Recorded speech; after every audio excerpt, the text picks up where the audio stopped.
We're gonna have a more relaxed show today. That's what we're gonna have. So if you're coming in on the tubes, good morning. And we are going live on the talk because we're gonna have a more relaxed show this morning. We have yet another mass unaliving happening or has happened. And rather than coming in with all the fire and brimstone shit, I figured we could come in talking calm. Call it a coffee bean check. That's what we're going to call it, a coffee bean check. We're going to make sure that we take care of each other. We're also going to talk about taking care of ourselves and the communities we come from. So, if you guys were expecting fire and brimstone on a Truthful Thursday, nah. This time, I think we should probably just have a regular schmegular ass conversation. You know what I mean? Because I think we are all suffering right now. So call this a Truthful Thursday coffee bean checkup. Gigi, I do not believe that in any way, shape, form, or fashion. I think a lot of Canadians, I've met Nova Scotians and they love me. So I don't think all Canadians are like her. I don't. I do not think all Canadians are like that. I promise. In fact, I don't dislike anyone because of the actions of a few. I talk about the few, and then they try to attribute it to everyone else. Monster Lobster's in the building. Good morning. Good morning, brother.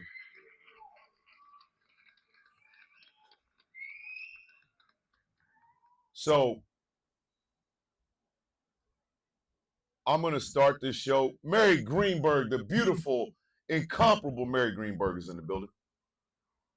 Love you, Mary. So I'm going to start the show like I normally do.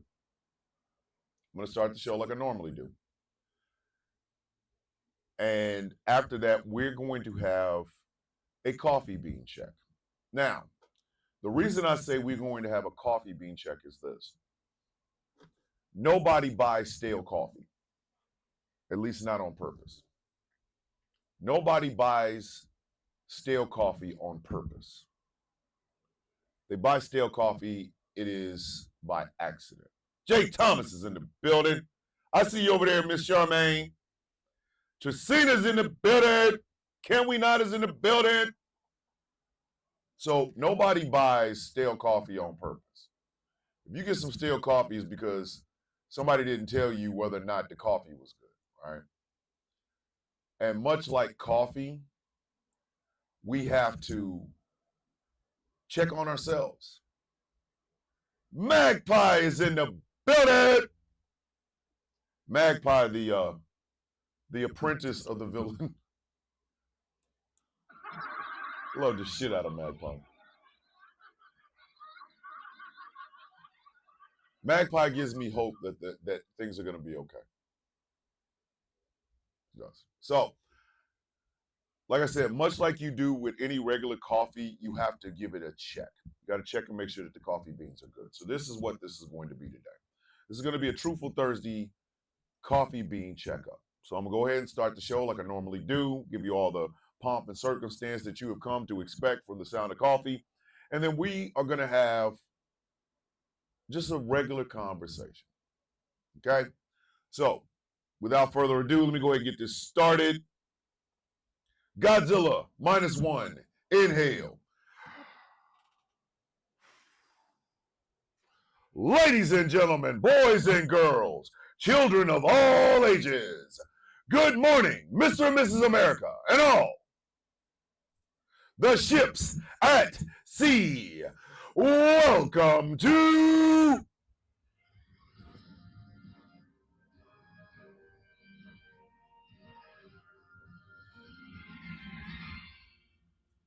a Truthful Thursday version of The Sound of Coffee.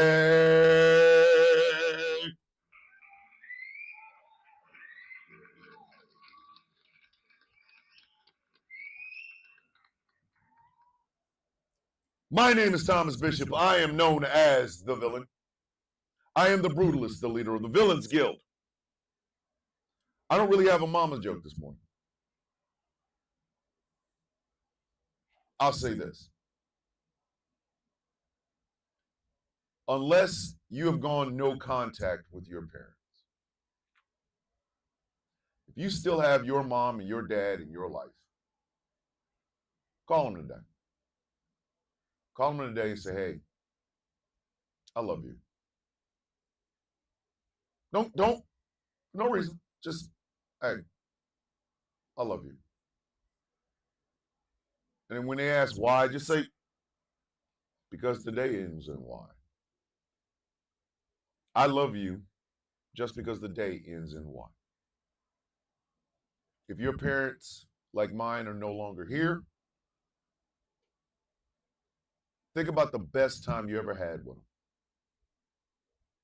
Think about the best time you ever had with your parents. And let that be the memory that sustains you for the day.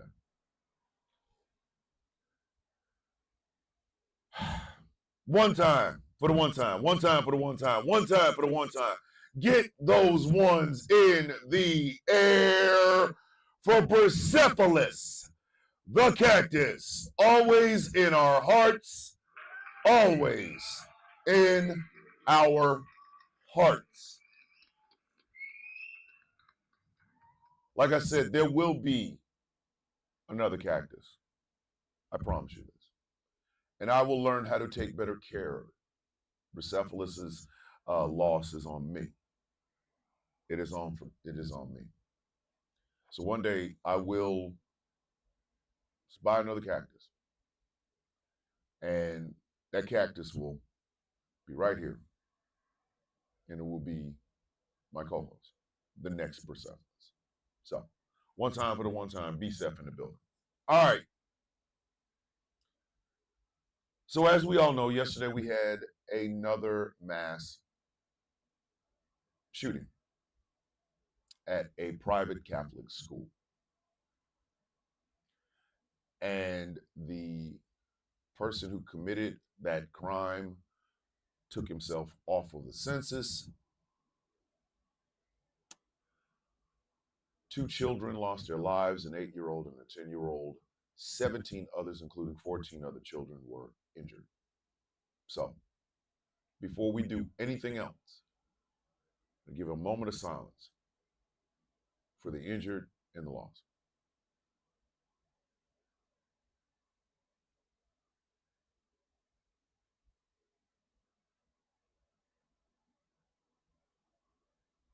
Now, normally, this is the time where we go with the thoughts and the prayers. But the problem with the thoughts and the prayers is the same problem that we have with the let's find the political affiliation of somebody who just committed a horrible crime.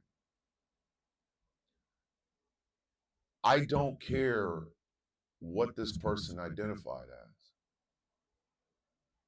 I don't care who they voted for in the last presidential election. I don't. I find no joy or satisfaction in knowing that this person might be a Democrat or Republican. I do know this. They took lives on purpose. They took lives on purpose. Period. That supersedes all political affiliation. That supersedes everything. Because they took lives. And I'm going to tell y'all honestly, I was filled with a whole lot of righteous anger. In fact, I had such a well. I think I talk. I think my co-host on Rouse Heights often think I talk too goddamn much, and it's probably true. It is. It is absolutely probably true.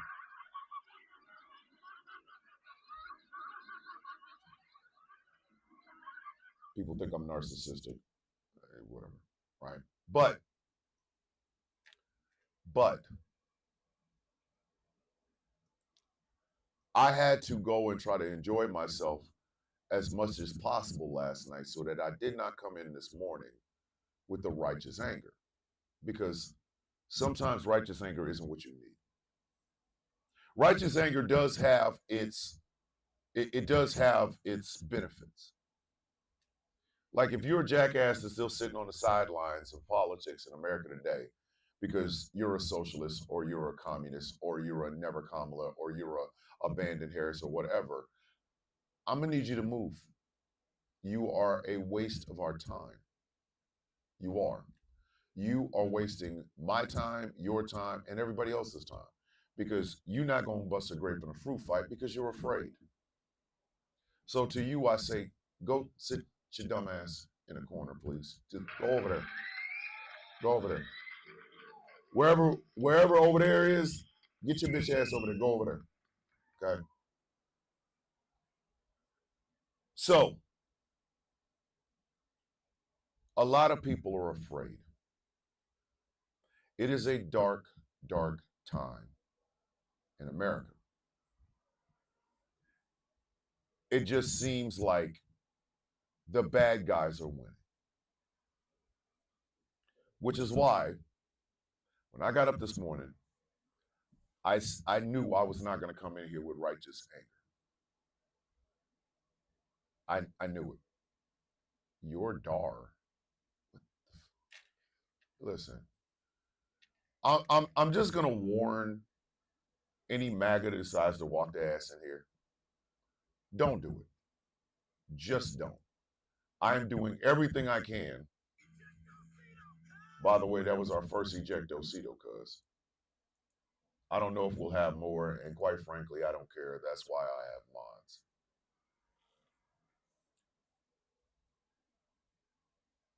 But sometimes you need, like I said, when I got up this morning, I knew I was not coming in with the righteous anger. I knew it. Because you guys need somebody to just simply tell you, it's okay. It's okay. The state of the world right now is really bad. Not going to sit and try to pretend like it isn't. The world has always been bad, but right now it just seems like it's more open. We have more and more people discovering the worst aspects of themselves and then highlighting them. You know what I mean? So, what do you do?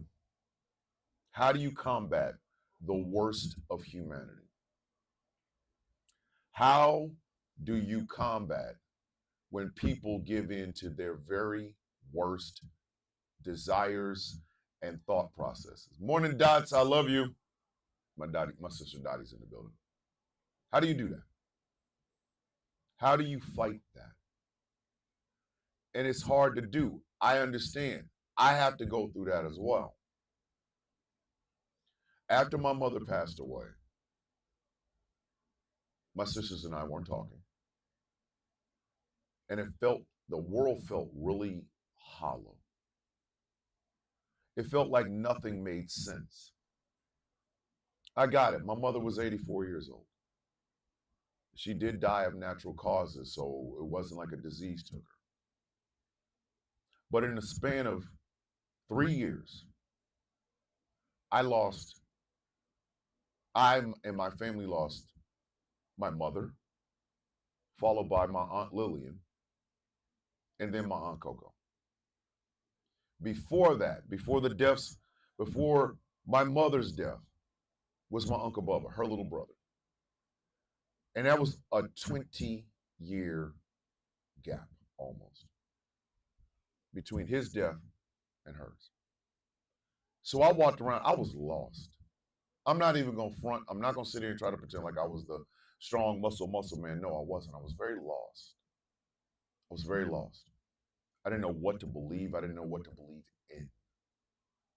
I knew my wife loved me, but had I even deserved that love? I knew my daughter loved me unconditionally and will tell me 100 times a day, but did I deserve that? What kind of person was I? And I'll be honest, I wasn't. I wasn't a really good person. It's true. I'm not going to sit up and lie and say that it wasn't.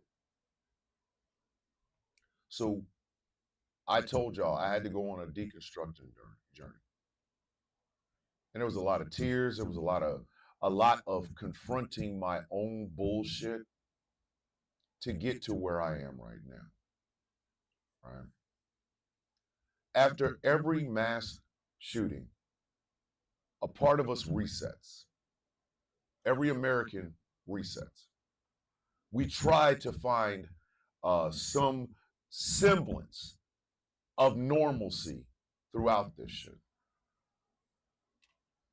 And we always fail. Because we're never able to fix it, because guess what's about to happen? The next mass unaliving. And I don't know when this started, and I really wish it would stop. But now we get to the political affiliations. We got to talk about them, right? The political affiliations matter more than the actual crime that was done, because if you can pin it on the Democrats or you can pin it on the Republicans, everybody gets to go back to their bunkers. But that doesn't work for the people in the middle. There were parents that got up yesterday morning, got their children ready for school. They were sending them to this Catholic private school. And it's a Catholic private school, so I know they spent some dough. I know they spent some bread. So here they are in their little car, their little car lane. Hi, well, time to go, Ashley, See you tomorrow. See you later on, Trevor. Love you. Love you, mommy. These kids were praying at Mass when this happened.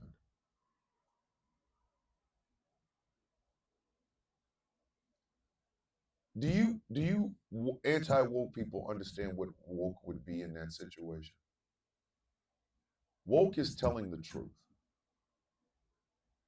A person who had racial, anti-Semitic views got a hold of another weapon, painted a whole bunch of shit all over it, painted a whole bunch of shit on the magazines, and went to a school and hurt people, took the lives of 2 people. Anti-woke is, a transgender Democrat. That's the anti-woke shit, kids. That's the anti-woke shit. And again, this being a Truthful Thursday, I understand this hurts us. From the hood to the holler, from the barrio to the reservation, from the suburbs to the urban. When we hear about children dying in this way, a part of us all is supposed to feel bad. A part of us all is supposed to feel bad. There's some brothers in the hood right now, and I know this because they have talked about it. I've had these conversations, smoking cigarettes with somebody outside on their lack. They're like, yo, man, they killed all them goddamn kids, man. It's bullshit, man. People need to I've had this. I've had these conversations with brothers and sisters in the hood. That place everybody swears is so scary. I've had these conversations. So I know that hurts us.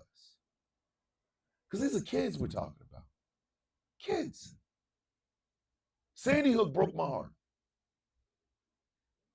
I didn't know a child in there. Them kids was white as talcum powder. You would think my big black living in the hood ass wouldn't be affected.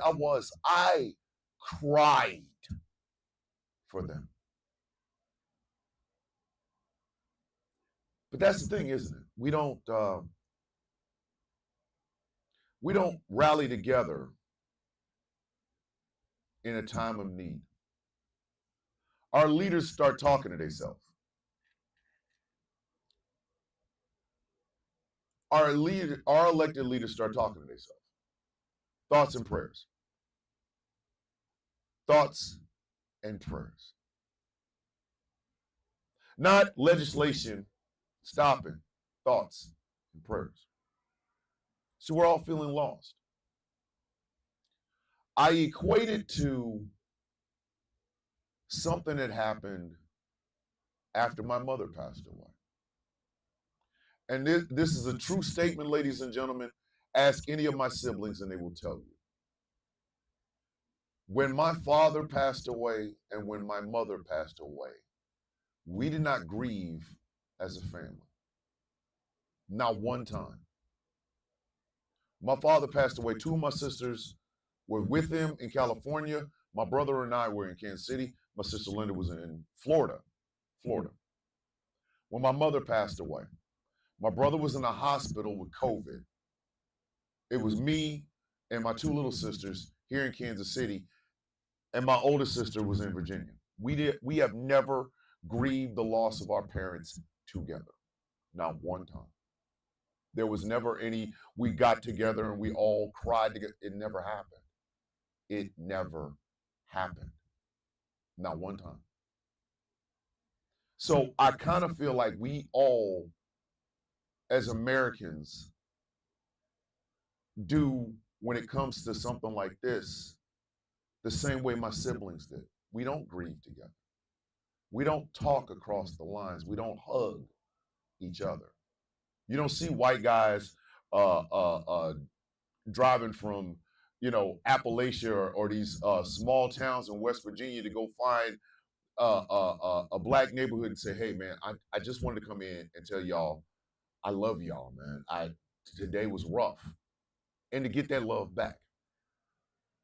Like right now, like I'm emotional. Like I want to cry. Because it's true. We don't grieve together. That's what makes these things so painful. That's what makes these conversations so painful. Because we start on the premise of, well, what did the shooter believe? Where did he go to school at? What were their political affiliations? Because then we are able to cleave ourselves in half and go on about our business.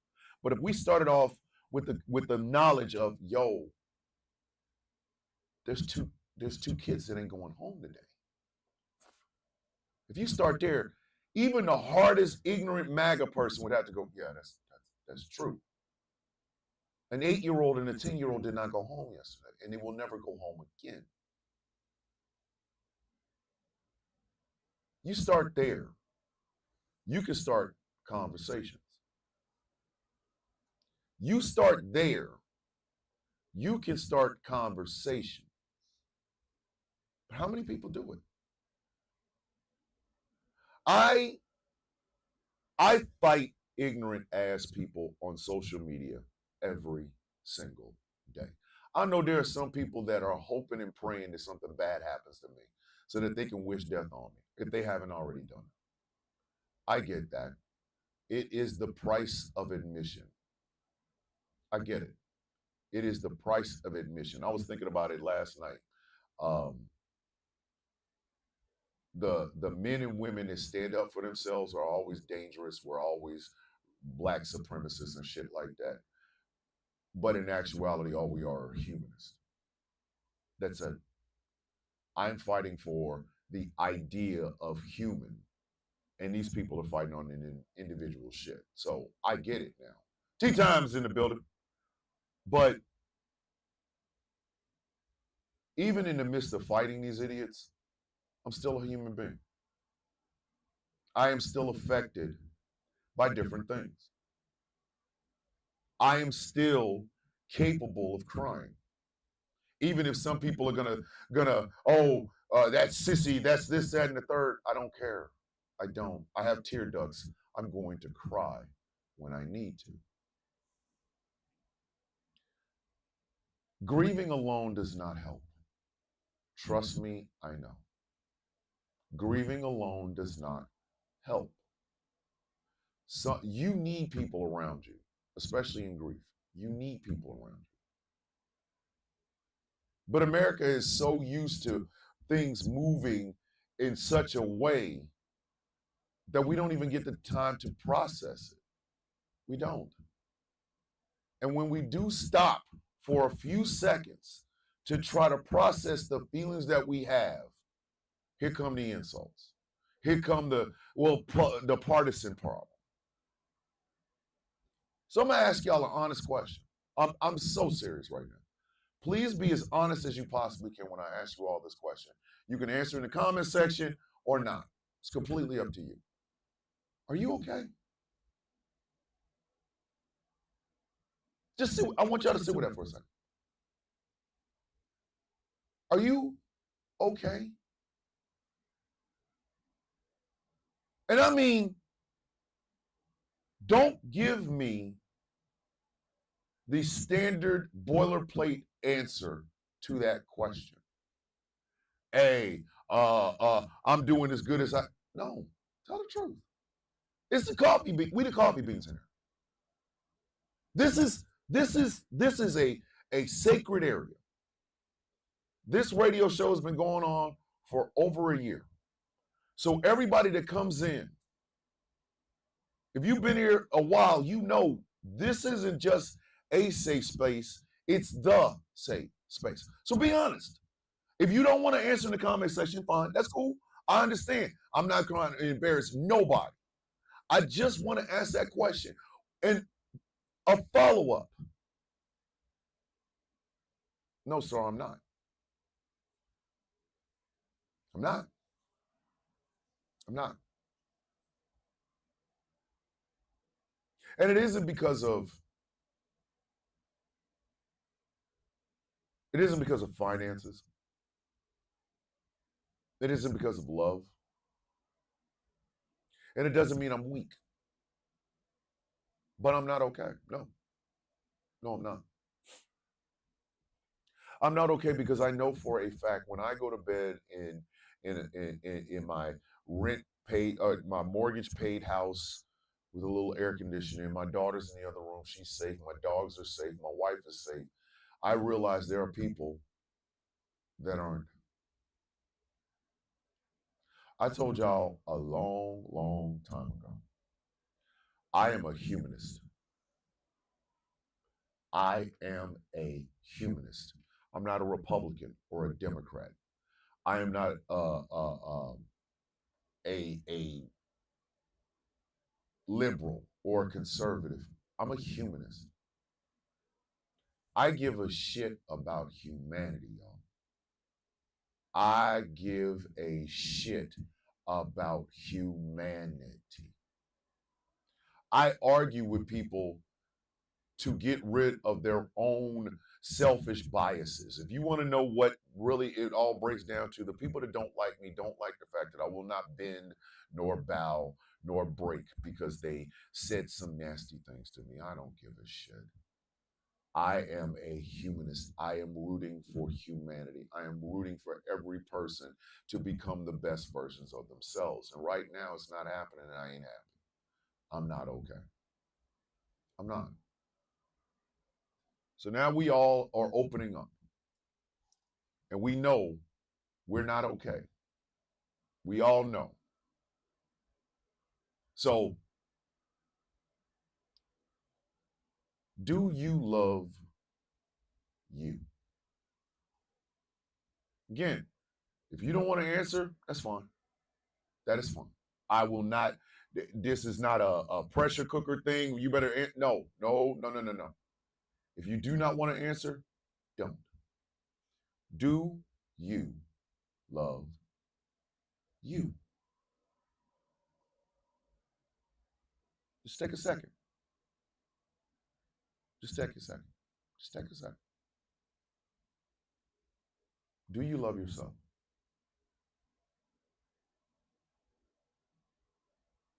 Now, now,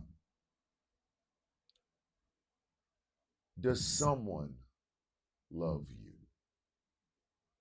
Is there someone in your life right now that loves you? I don't care who it is. I don't. No judgment here at all. No judgment here at all. Is there someone in your life that loves you?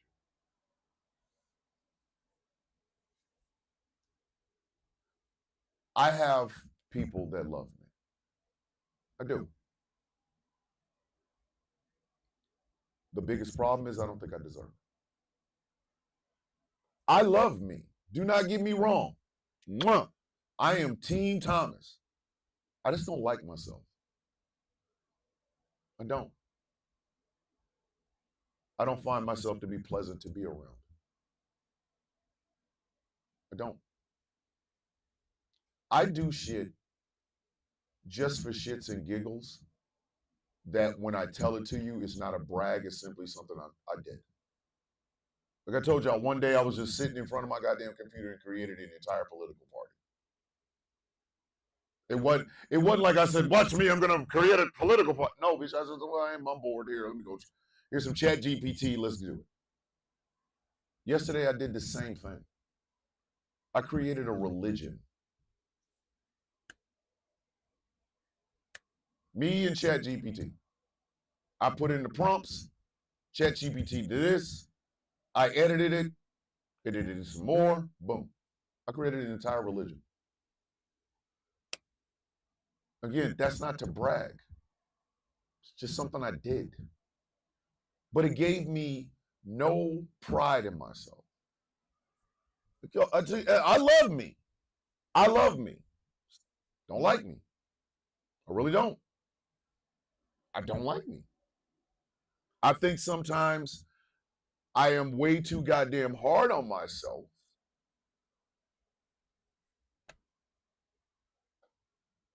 But I am. I don't like me. We have been in survival mode for 10 years now. Our politics have literally messed with all of our psyche. Whether you're MAGA, non-MAGA, what have you. American politics has destroyed our psyche. They have destroyed our psyche. We didn't expect things to get this rough, this fast, for this reason. So now, when something horrible happens, it's almost like it's compounded by the fact that we live in this hellscape. Because even MAGA people have to admit, shit ain't great right now. It's not that goddamn great right now. It's not, there's no swimming pools and movie stars. Yes, Cynthia, I'm pretty sure you did. I saw it coming. A lot of us saw it coming, but nobody anticipated the toll it would take on our mental health. And it's almost like with the coming of this, we had to be prepared for the worst of humanity, the worst of the human heart. And I think the speed. I told y'all, it wasn't the fact that my sisters and I fell out. Mom told me that was going to happen. I think the speed in which it did is what bothered me so much. I think it's the speed of the way America has de-evolved that bothers a lot of people.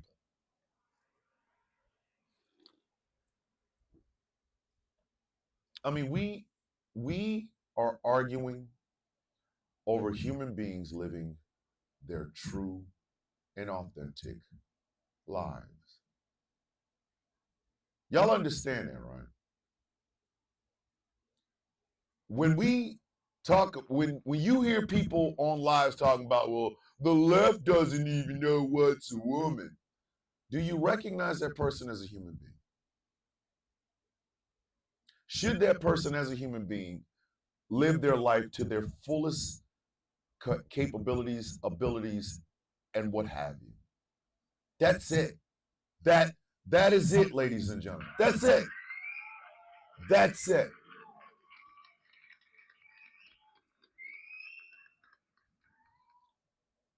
If you can't recognize the humanity in a person standing in front of you, you are lost. You are lost. Because not seeing these people as human beings is what leads to what happened yesterday. It's what leads to what happened in Christchurch in New Zealand. It leads to what happened to the children at Sandy Hook.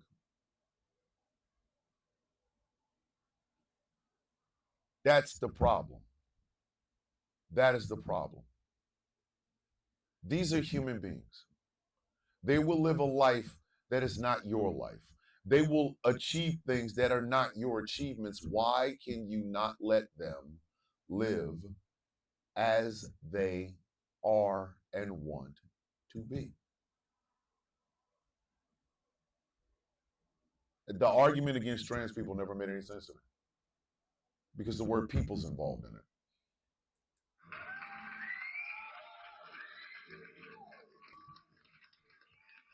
The word people is involved in it. People connotates humans. Humans connotates, oh, sunshine, I love you so much. I miss you. You know that. It connotates a human being, and therefore, why are we even having this argument? Why? Why? Because when we start to strain down the idea of a human being, it's easier to put them in a box. And if it's easier to put them in a box, it no longer becomes the responsibility of the larger population around. That's usually what ends up happening. If you can reduce a trans person to a body part, then you can focus on any bad thing. You can throw whatever bad thing on there that you want. But if you stop at human being, that's it. That's it. I don't say I don't have an opinion on abortion because, oh my goodness, I should. That is a human being.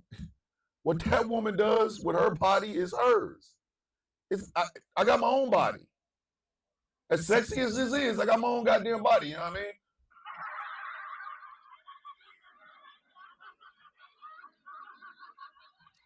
I gotta get up in the morning and maintain this.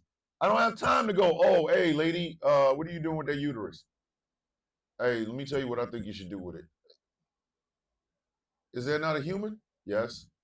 Is that human not allowed to achieve whatever they want to achieve? Yeah. Then what are you asking me a question for? I got nothing for you.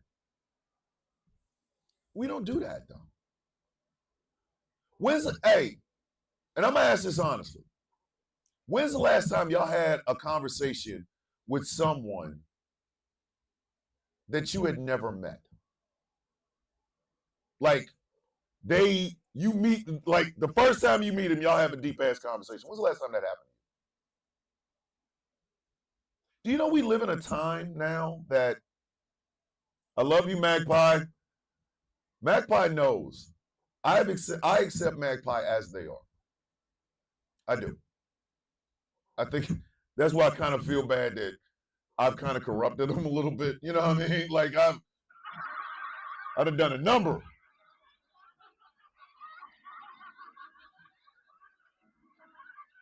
When's the last time y'all just had a regular schmegular ass conversation with somebody about anything? Like, just for conversation's sake. I go places, and when people recognize me, I'm always as humble. I'm like, oh, thank you. I appreciate that. Wolfie's in the building. Wolfie, Have they caught that dude yet? There's a man who killed 2 cops in Victoria, Australia, and at first they thought he kidnapped his family, but his family is safe, so the dude's still on the run. And Wolfie is our Australian correspondent on this. Like, I'm always humble when people come, oh my God, you're the villain. I can't believe it. When I go on people's panels on lives, I go, hey, y'all gotta stop that. I'm just some dude. You know, the shit hasn't gone to my head. So I like having conversations with people that don't live the life that I live. You know what I mean? So it's a good thing. Connections is what I'm trying to get to, ladies and gentlemen. Connections. Connections with our hearts. Connections with our own minds. Connections with our feelings. Connections with other people. Humans. Connecting with humans. You are not built to be alone in this world. You're not. You're not built to be alone. Isolation breeds anger. Anger breeds hatred. Hatred breeds school shootings. So it's good to get other opinions. Now, I will tell you exactly where the line should stop. If a person cannot recognize your humanity, if a person cannot recognize that a human being is standing in front of them and they reduce you to body parts, what you can do, your race or what have you, do not have a conversation with that goddamn person.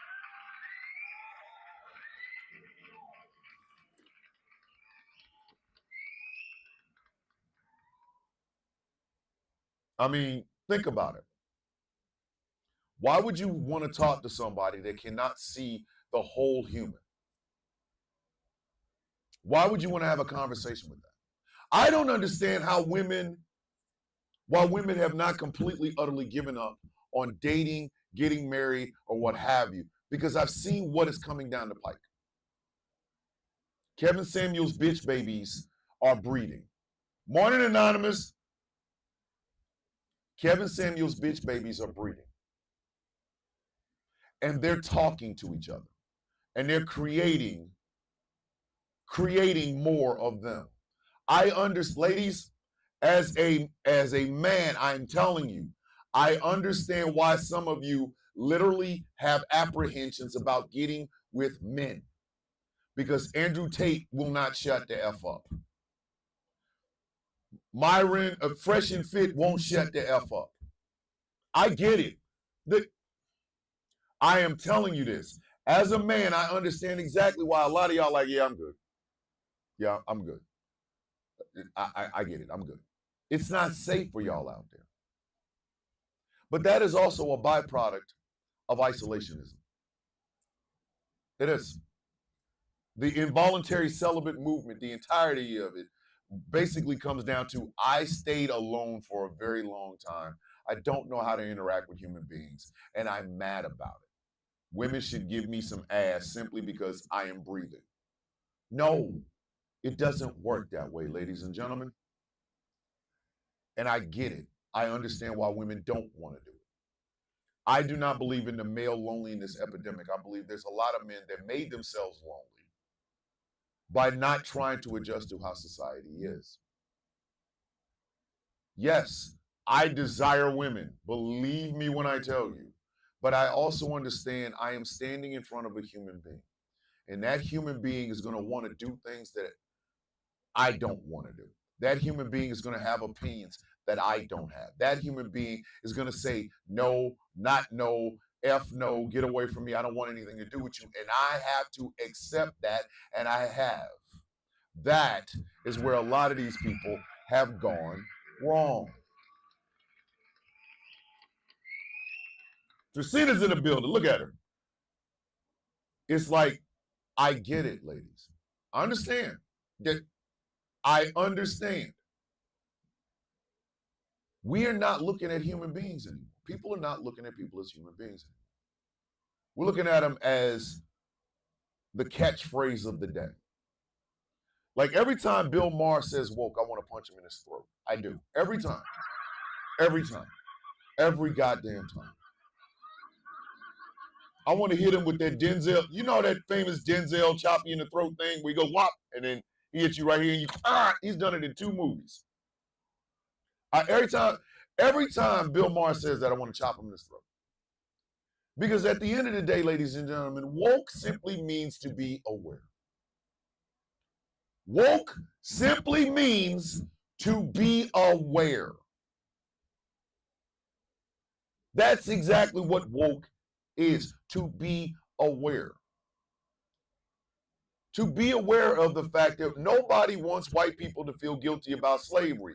We simply want you to dismantle the problems and the institutions that help to perpetuate it and that you have benefited from for forever. That's it. That is all That's it. We are asking you to stop seeing the people that used to be property as nothing more than a series of things that you don't like, and dismantle systems like the justice system that punish people simply based on that thought process. That's all woke is. That's it. That's it. Woke is understanding that I ain't got a uterus, so I don't have a decision or a choice or an opinion about a uterus. I ain't got one. Ladies, I don't have a uterus. I know sometimes I seem very sensitive. I don't have a uterus. I'm sorry. I know.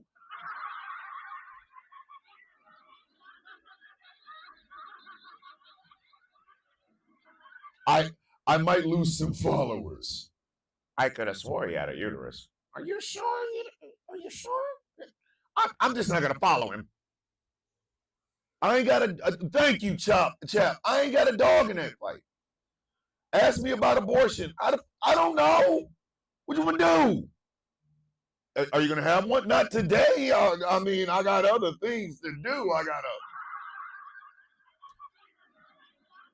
I got a teeth cleaning at 3. I wasn't scheduling for the abortion. That's all it means. That's it. To be woke is to be aware of the fact you ain't got a uterus while you talking about them. To be woke is to be aware of the fact that there are people who love people from the same sex. There are people who are transitioning to feel more like themselves. That's it. Ain't nobody like, come on. Nobody is saying, oh my God, we're going to transgender everybody today. Today is the transgender shop day.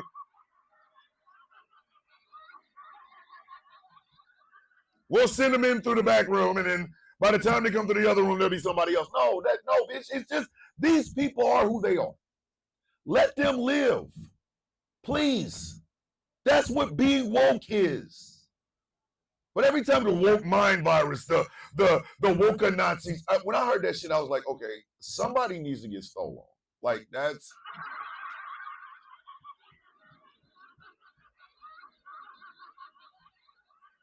Now I got to be Bernie Sanders, not Bernie Sanders. Now I got to be Bernie Mac in House Party 2. Now I got to cut you. That's the rule. Cut you. Just let them live their goddamn lives, man. To be woke is to be aware. Oh, look, there's a human being. And I'm pretty sure they've eaten a bean burrito from Taco Bell. Oh, wow. They're going into that bathroom. Well, I hope they clear that bean burrito out because they were holding their stomach. Not, oh my God, the trans people are in the, but what going to the bathroom, they're human beings. They are human beings. To be woke is to be aware of these things. You would want to be more woke. You really would.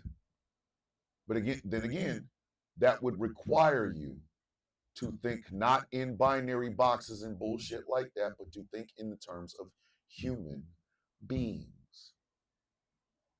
Human beings need interactions to survive. We need interactions to survive. None of us are making it through this world by our goddamn selves. I don't care what anybody says. We're not.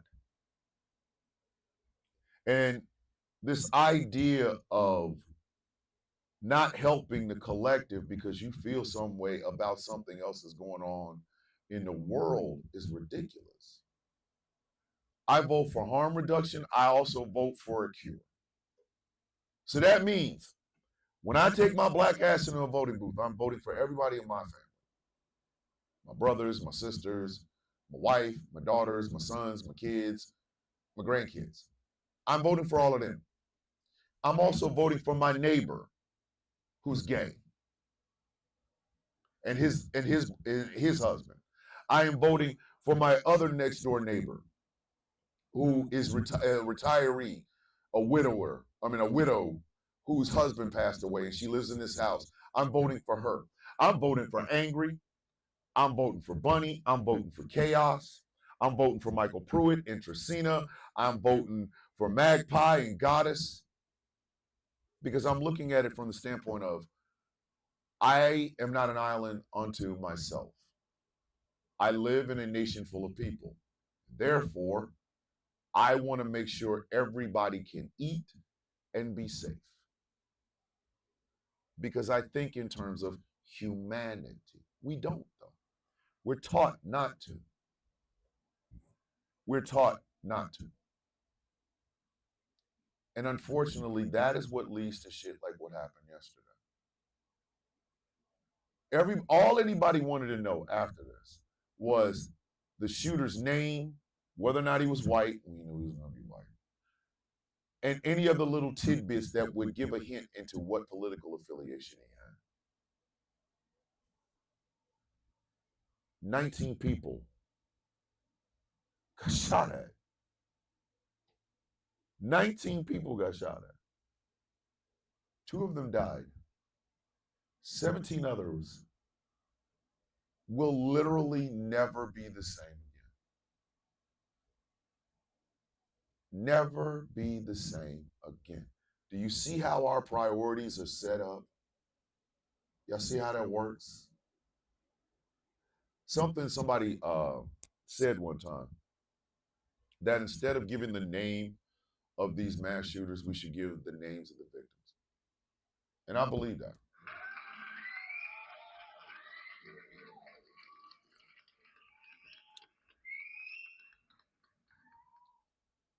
I believe that. I don't think we should ever utter the name or show a picture of the mass shooter again. I think that information should be given to the FBI and the FBI should be confronting the family, and that's pretty much the end of it. I don't think the media should do it. I think we should have more and more information on the people that were hurt. We should have more and more information on their families and how we can help them. I believe that. If I ran a news organization in America, that's exactly what I would do.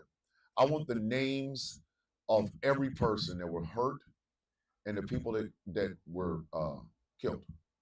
I want to know what were their habits. What did they like to do? Because we're talking about kids. What was their favorite cartoon? Did they like Blue's Clues or Paw Patrol? What do they like?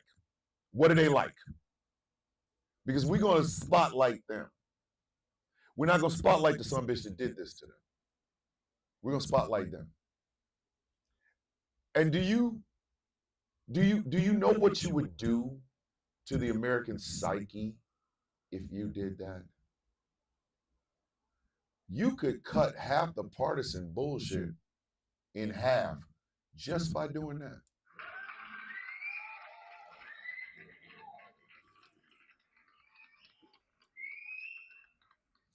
Because I don't give a damn if you're the biggest cowboy hat wearing, strong-armed MAGA person with an arsenal in your house, or a person, latte drinker who wears Birkenstocks and has green hair.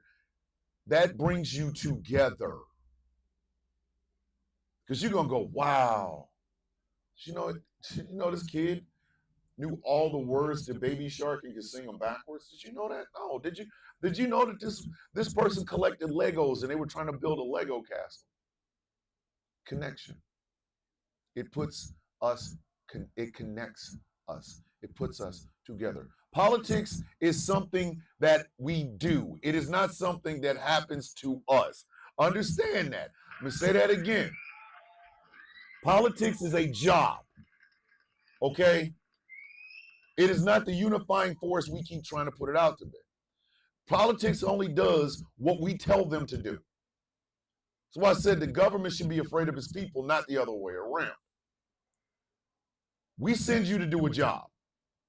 The only way we're going to know whether or not your punk ass is doing your job is if my life gets a little bit better, my neighbor's life gets a little bit better, my neighbors across the street's lives get a little bit better, the people 2 blocks away from me's lives get better. If you're not doing that, bitch, you got to go. We are getting you out of that job. Politics is what we do. It does affect lives. Do not get me wrong. But it's a job. Okay? It's not sacred. It's a job. We have to demystify some of the things that we believe in and uplift some of the things that we don't pay very much attention to. Love. Love. If there is a man watching or listening to this show right now, let me say to you that I love you. No caveats, none of that no homo pause shit. No. I love you. I love you. I want to see you live the best life possible. For no other reason other than the fact that you have a chance to change the world every single day. And if you were here, then that means another day has come for you to try to change the world in a positive light. I love you. I am proud of you. Y'all see that? Did y'all feel that? Did y'all feel that just a little bit? If you were a man watching the show, did you feel that a little bit? Did you feel that just a tad bit? It feels really funny to you, doesn't it?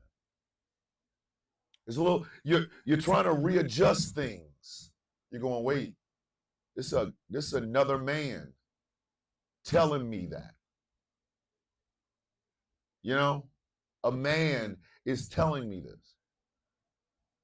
Now I know a lot of y'all be like, well, he's got black fingernails and how do we know it's not?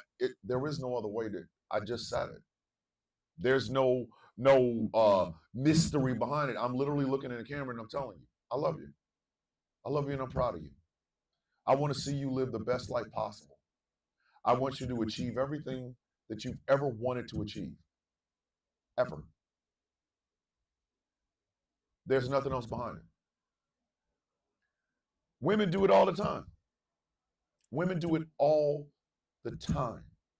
Women do it all the time. Why can men not do that same thing? Why can't, as men, we go up to a guy that and I did a perfect example because I did this.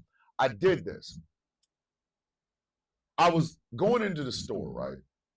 There's a Kroger right around the corner from where I live. Pull my truck up, get out. I look over, and like there's an empty space, but in the car right next to in the next parking spot was a man. And you could tell he was visibly crying. You could tell. He was in the car gripping onto the steering wheel, and you could tell there were tears and shit coming out of his eyes. So I see this, my perceptive ass. Close the door. I'm walking, and I intentionally walked right past his door. Knocked on the door. He rolls the window down. I said, "You okay?" And he's like, "Yeah, try to do the guy thing. Yeah, I'm just, some things are going on." And I just put my hand on his shoulder. I said, "You got this, man. You got this. I believe in you." He starts crying harder. I'm like, he's like, "Thank you." I was like, no. You don't have to thank me. Just pay it forward. We don't do that. Our society is based on money. Our society is based on status. Our society is based on, oh, well, look how many followers you have. I have never been impressed by the amount of followers. I'm glad that I have them, but that simply means that I now have a little bit bigger voice to be able to say the same things I always say. We're not okay, kids. We're not. We're not okay. We're scared. We are scared as shit. We're afraid of each other. We're afraid of the unknown. We're afraid of our neighbors. How we're afraid of our friends. There are some horrible goddamn people out there. I'm not gonna sit up and try to tell you to live your life with sunshines and rainbows. Yes, there's some horrible goddamn people out there, but not all of them. Do y'all see what I'm saying? Not all of them.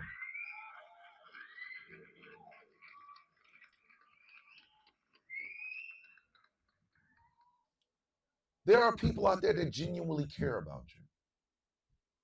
You don't even know it. You don't even know it. I'm an atheist. I am not a prayerful person. I'm not a religious person. So I get that out of the way. I'm a total 100% atheist. But I know people pray for me. I know. I know people pray for me. I know. People send me messages. Hey, thank you so much for doing what you do and saying what you say. I'm praying for you. Please be safe. I take no offense to that whatsoever. Not because I put religious connotations on it. I take no offense to it because that means somebody genuinely wants me to be okay. And I tell them, I want you to be okay. Do you see now what I'm saying? It is a symbiotic relationship. It actually replicates the more that you do it.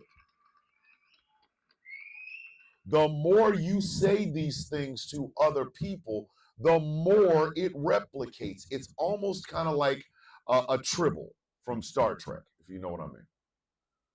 The more you say these things out loud to people, the more people say them to you. It replicates. Sure, I can argue with you. I'm going to have arguments. Dead ass. I'm going to have arguments with you.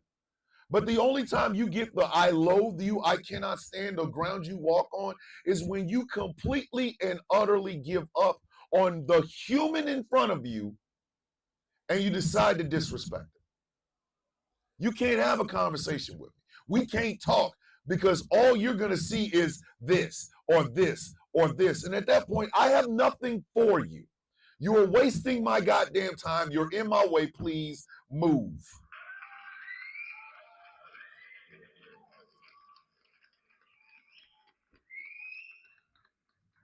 The human heart is not built for coldness.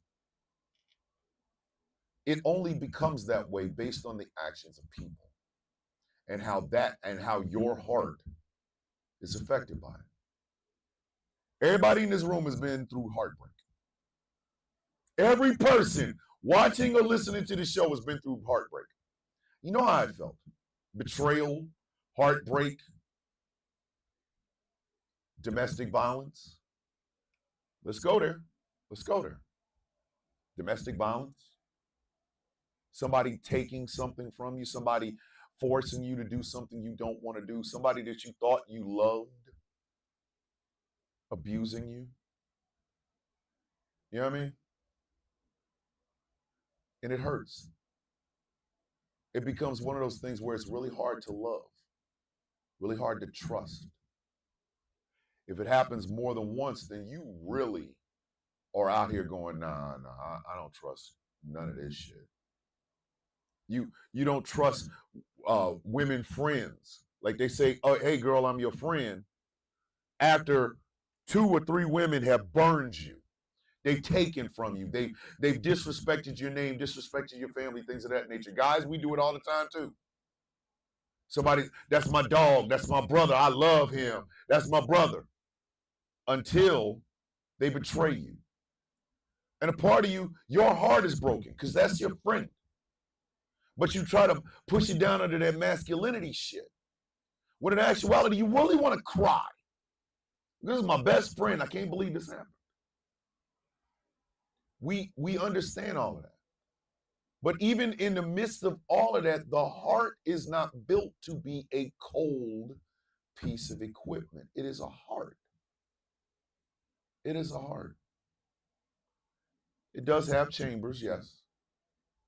But in the truest sense of the word, the heart is big as it needs to be. It can encompass all the love you have for every single solitary person in your life.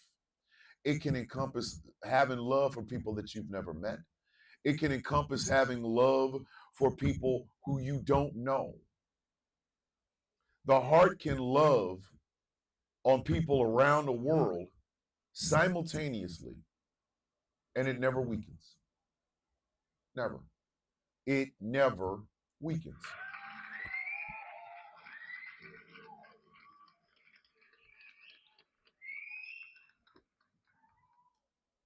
When I tell y'all I love y'all, I don't count how many people are in the room. I don't count. I don't. I might look at the number, but it's not one of those go, okay, right now I got to say because no. It's more along the lines of, oh shit, there's more people. Okay. I'm going to keep talking. But I can love on you, even if I don't know you. Somebody might go to the YouTube channel, find this show, hear me say I love you, and go, oh, he can't be talking about me. Yeah, I'm talking about you. You watched it, didn't you? I'm talking about you. I can love you.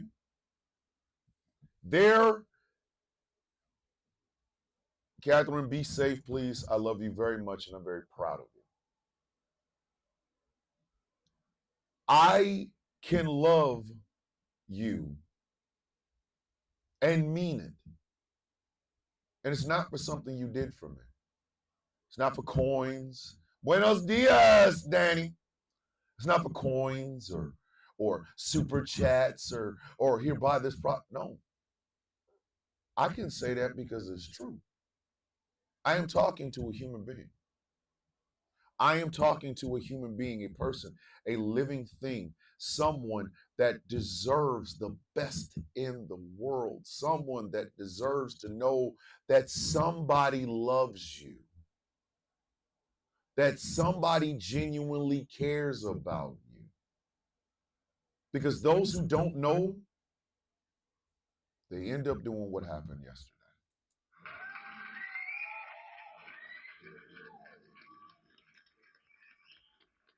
Of course, what? Yes. If you've hurt me, if you've hurt me, you betrayed me or what have you, I can genuinely care about you, but I can also not want any goddamn thing to do with you. I cannot trust you a third time or a second time or even a first time. I can't. I can do that. But an unloved human being, an unloved person, a person that does not believe that somebody gives a shit about them, they end up doing what happened yesterday. And knowing how the meat grinder that is American news is, we are all going to focus on the Democrat Republican part. We are all going to focus on the MAGA non-MAGA part. We are going to focus on who this person slept with, what bathroom they went to. We're going to focus on the weapon. No, we're going to focus on the person with the weapon. You're going to have a whole bunch of people running around here grabbing guns, hugging on them, as if that inanimate object can give you the love back. But at the end of it, it is still an unloved person taking the lives of people.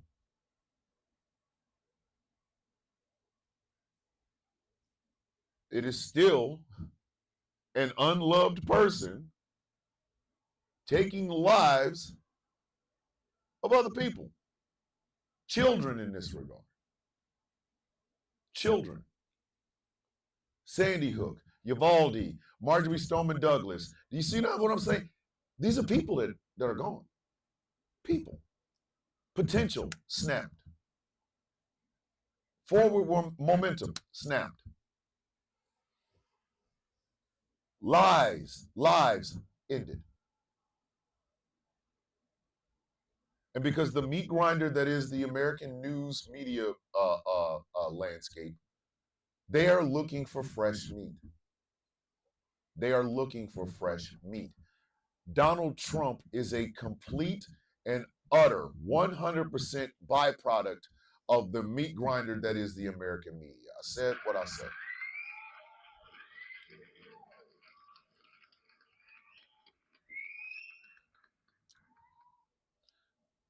Donald Trump watches so much television that he started to believe it.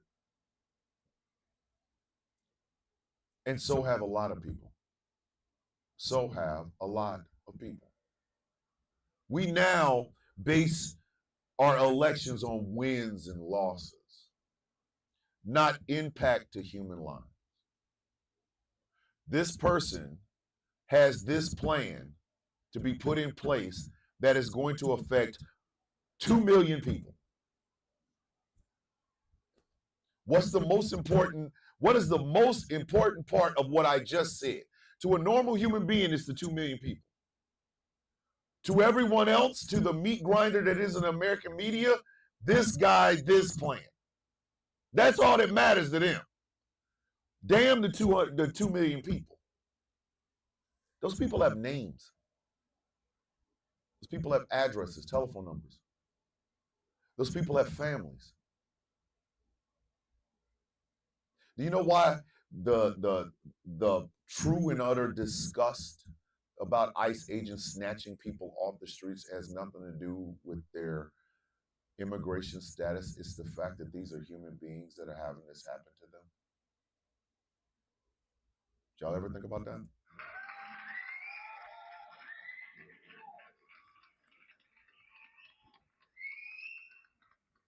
I will show you how your mind is tricked into doing something. You have the funny mustache man, and you have King Leopold. Okay? You have the funny mustache man, whose name I can't even use, so that should show you something, and King Leopold.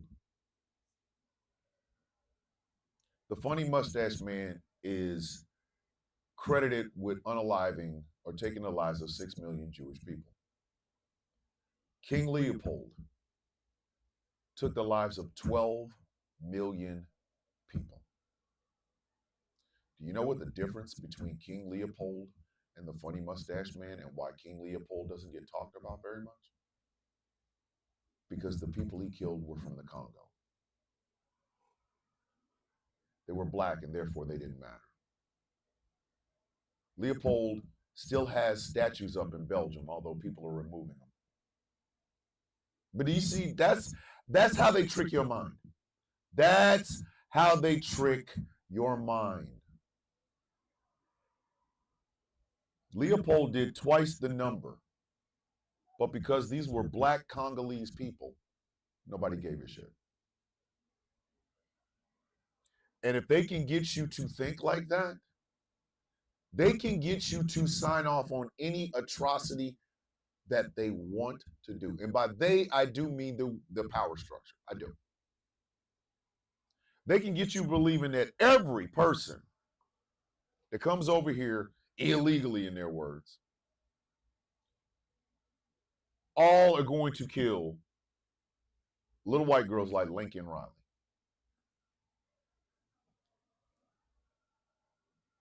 Oh, was there a mass shooting over here? Yeah, we're going to ignore that. We're going to ignore it until we find out the political affiliation of the person that did it. That's how they train your mind. That is how they train your mind. We are at that point, you are so abstract. You're talking numbers, not people. Leopold killed 12 million people, but he is never called a monster. He is not the face of barbarity in our minds, because those 12 million people that he killed were Congolese. The funny mustache man gets all that work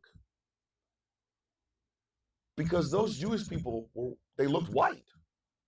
Now, in no unsimple terms, I want you to look at both atrocities for what they actually are: the loss of life, the loss of people who had potential to do things in this world. I'm not trying to compare the two. I'm not. I promise you this. All I'm saying is, when you look at the loss of life rather than looking at the person that did it, those lives now become part of your lexicon. They become part of your fight against colonialism or your fight against whatever, because you were seeing them as human beings. Naming the people who were harmed in a mass shooting and not the mass shooter itself. Do you see now what I'm saying?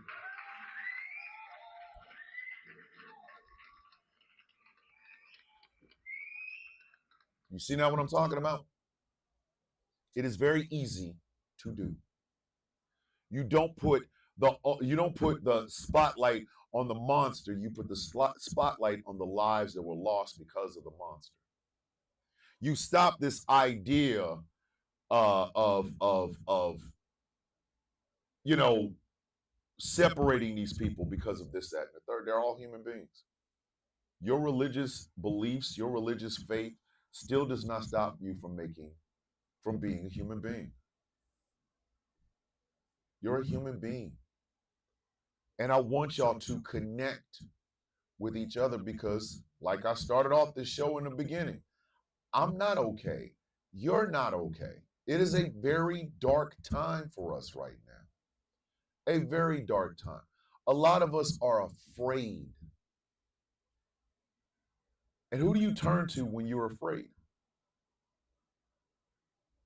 You're supposed to turn to each other. Right? Right? Is that not what we're supposed to do? Is that not what we're supposed to do? Are we not supposed to look at each other and say, call on me, my brother, if you need me? Not because there's some reward in it later on for you, but because that's what we are here for. To stop looking at a series of things that you agree or don't disagree with, that lifestyle, this, that, and the third. That's still a goddamn human being. Still a human being. That is still a human life that matters to somebody. That is still a human life that matters to somebody. Your lives matter to me. Again, not for monetary gain, but simply because we are human beings. All of us are inhabiting this big ass ball. You know what I mean? We're all inhabiting the planet. We should want the planet to survive so that we can survive. We should want to survive so that we can flourish and help other people become their very best versions of themselves. To learn from the mistakes that we have made in the past, to forge a better future, to create more well-rounded children that will interact with each other in order to make the world a better place. Not for money, not for status, but because it's the right thing to do. It's the right thing to do. I want to see you guys succeed. Taz has literally taken over the Villain's View, and I couldn't be happier. I could not be happier. Because Taz gets a chance to show everything I have ever known about her. Her pizzazz, her smile, her wit, her intelligence, her commanding presence. She gets a chance to be everything that I've ever seen in her. And I'm happy for that. I want Gambit and Angry to be that exact same way. I do. There is absolutely not an ounce of, I'm not showing it. No. I want them to flourish. I do. I want them to flourish. I want to see them successful. I want to see them smile. I want to see them becoming their best versions of themselves. The best version of themselves. Not the most money having version of themselves. Not the most arsenal having, the best version of themselves. A lot of us wish and hope for people, but we wish and hope for them on some materialistic shit that you can lose in 15 minutes. We don't wish for health and happiness. We don't wish for a soothing mind and a soothing heart. We don't do that. We don't. Man, I hope you get all the money you deserve and do what with it? You can blow that shit in a weekend. But if you say, hey man, I hope you have a long, healthy day, a great weekend, I hope everything is good with you, then that person, whatever they do, good, bad, or indifferent, at least you know for a fact that they're doing it happily, alive, feeling good. We don't do that. We don't. We're conditioned not to. We are conditioned not to. Exactly, Candy.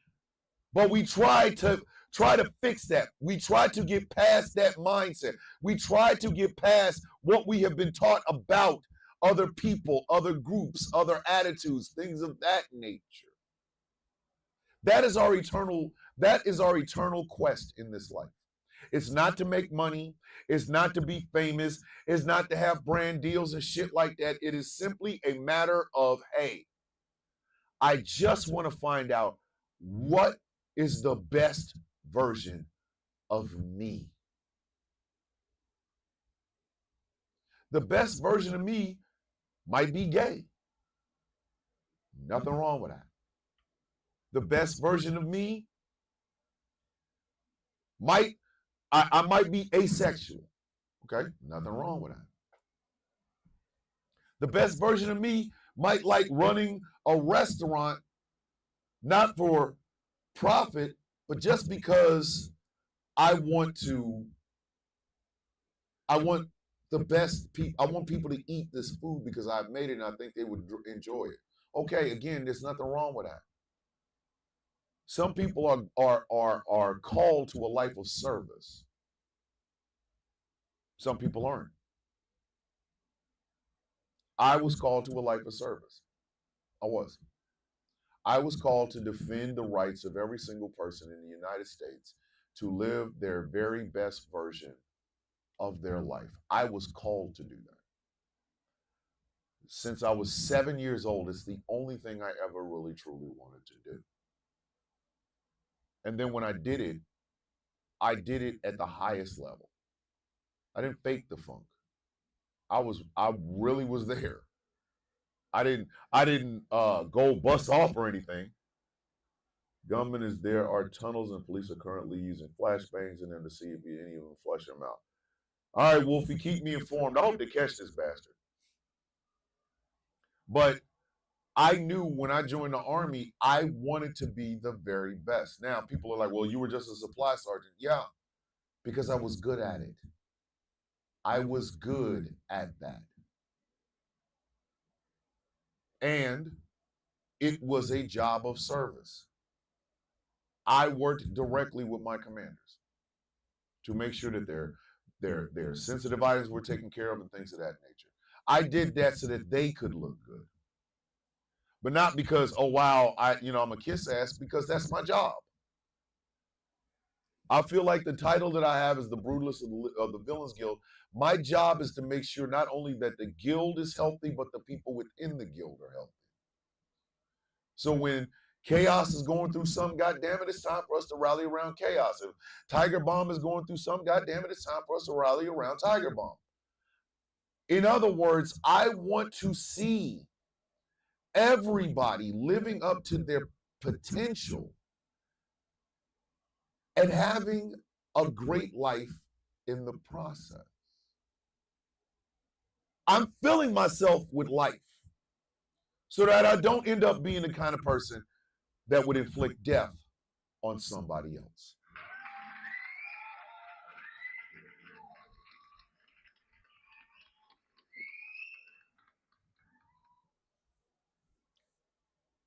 One of my very favorite television miniseries was Angels in America.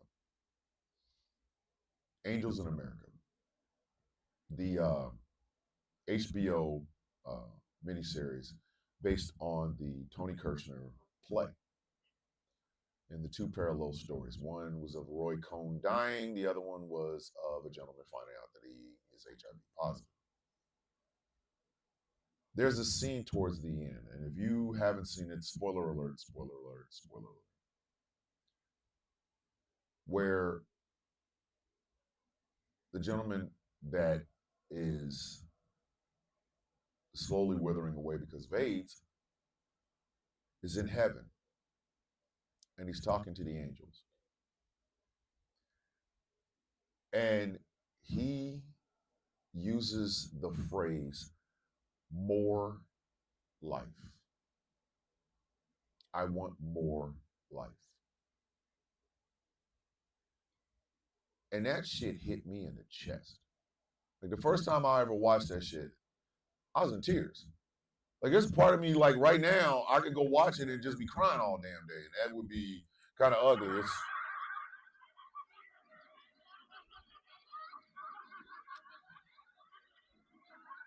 I would end up looking like Viola Davis in Fences and getting an Oscar and shit, right? But when he said that, it made me think, I want more life. Don't y'all want more life? Do y'all not want more life?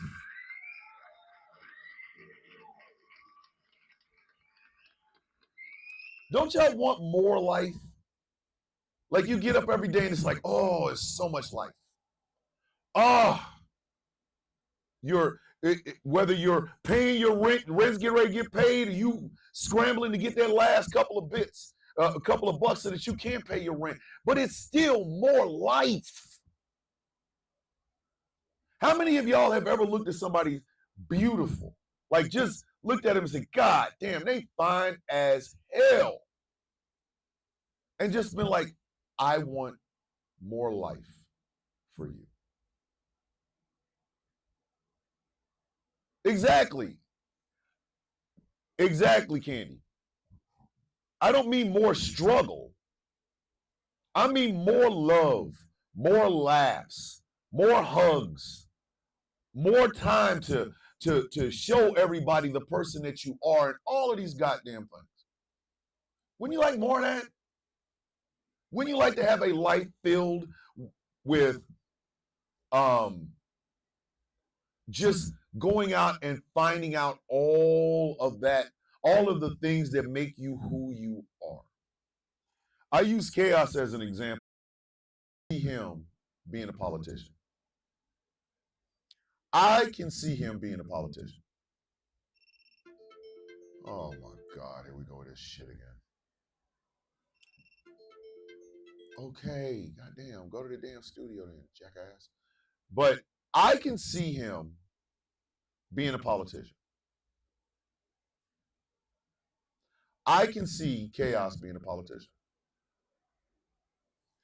And I can see Chaos being the sort of politician that is no nonsense, but you know for a fact when he speaks, he is speaking not as a person who just wants political power, but a person who really wants to change the goddamn world.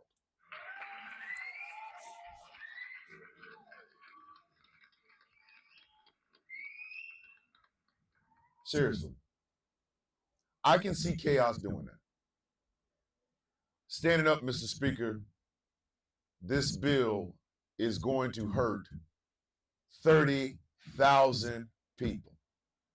Let me give you the names of some of the people this is going to hurt, Mr. Speaker, because it's going to hurt 30,000 people. I can see Chaos doing that. I absolutely 100% can see Chaos doing that. I could. I can see him doing that. And that to me would be the most fulfilling life. You know what I mean? The most fulfilling life. I see the potential in everybody that I hang around with. I see the potential in all the people that I hang around with. When I come on this show, I see the potential in a lot of y'all. I see the potential in a lot of y'all. Y'all know why I want to get those damn trolls the hell up out of there before they start coming with their bullshit?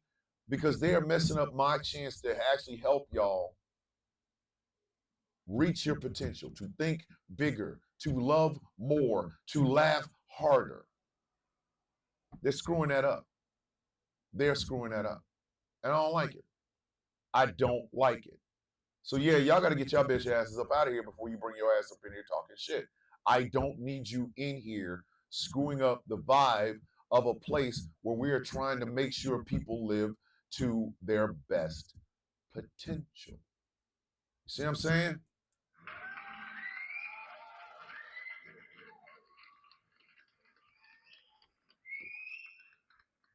A lot of what passes for conversation on TikTok nowadays is arguments with people that are talking about human beings, but not talking about human beings. Let me help you. I'm going to explain it to you. They're talking about human beings, meaning they're talking about people with feelings, with hearts, with lungs, with eyes, with ears, with noses, with vocal cords. They speak. They have their own opinions, but they're talking about them like they're not really human beings. The left doesn't know what a woman is. Okay. But even if they gave you a definition and an explanation of what a woman is, would it really matter? Because you only said that because you want to make fun of trans people. And the only reason you want to make fun of trans people is because you don't see them as people. You see them as objects, abominations, things of that nature. That is wrong. That is wrong. They are human beings. Simply for the act. What's going on, Phil? Simply for the act of being and standing in front of you, they deserve the respect of a human being. Human being. All of y'all deserve love. All of you. Maybe it's the love of a child, a love of a parent, a love of a lover, a best friend, hell, even a dog. You all deserve love. I'm gonna ask this question again.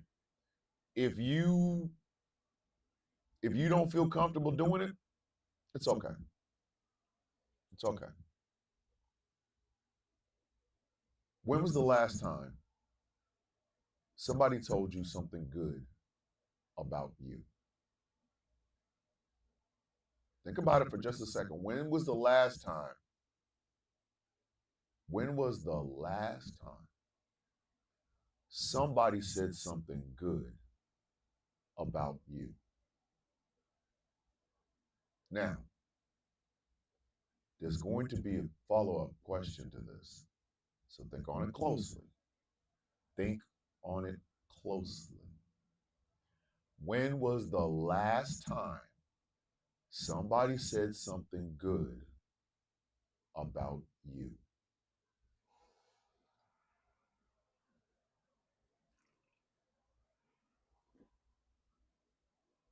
Here's the second half. Here is the second half. Ready? Did you believe them?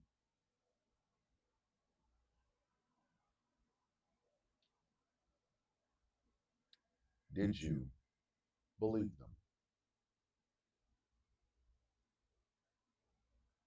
Silence isn't for me, it's for you, but I want you to think about it. Did you believe them?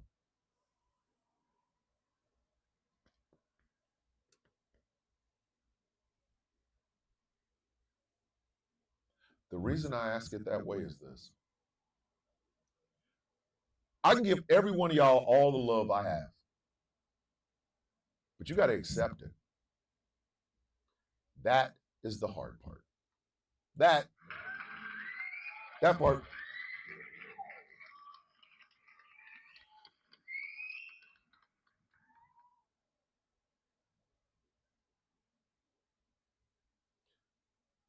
Magpie, I'm going to tell you exactly how I see you. Okay? You give me hope. You give me hope. As much as my children and grandchildren give me hope, you give me hope. I don't think I've ever met somebody so young, so ready to change the goddamn world before. It's one of the most refreshing things that I've had happen to me in a very long time. we first started this show, Magpie would come in, she'd say hi, or they would say hi, and that would be about the end of it. Magpie has become more than I ever imagined. More than I have ever imagined. I have a sense of pride. And Magpie, I'm not your father. I am not. I can never take his place. I can never take his place. But you give me a hope that I have not had in a very long time. It is always a humbling honor to have or do this show and you be there.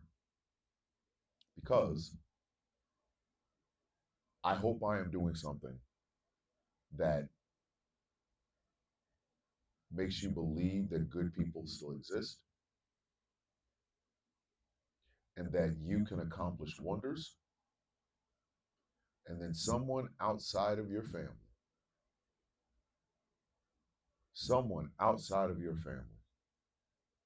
believes in you with their entire heart. So, if you truly want to know how I feel about you, Magpie, it is this. I could not love you or be more proud of you if you were my own daughter. Or you were my own child, excuse me. If you were my own child.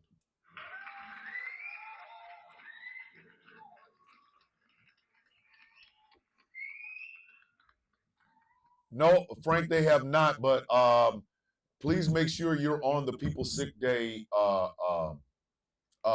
Discord server. They do not want to announce the day because that will end up being the day that somebody, messes it up. But yeah. There you go, Magpie. There you go. I have that feeling and love for all of you.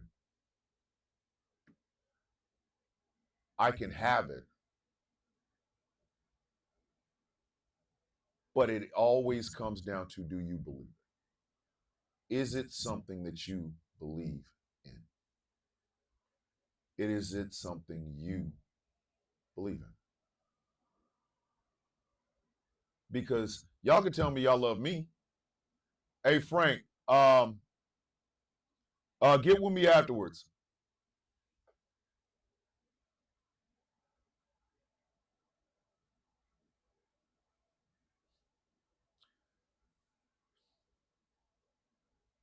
Magpie, like I said, I can never take the place of your father. I never could. But I will happily be your uncle. I will be Uncle Villain or Uncle Bishop or whatever. I will. Again, it's not about me giving it to you. It's whether or not you believe that it's there.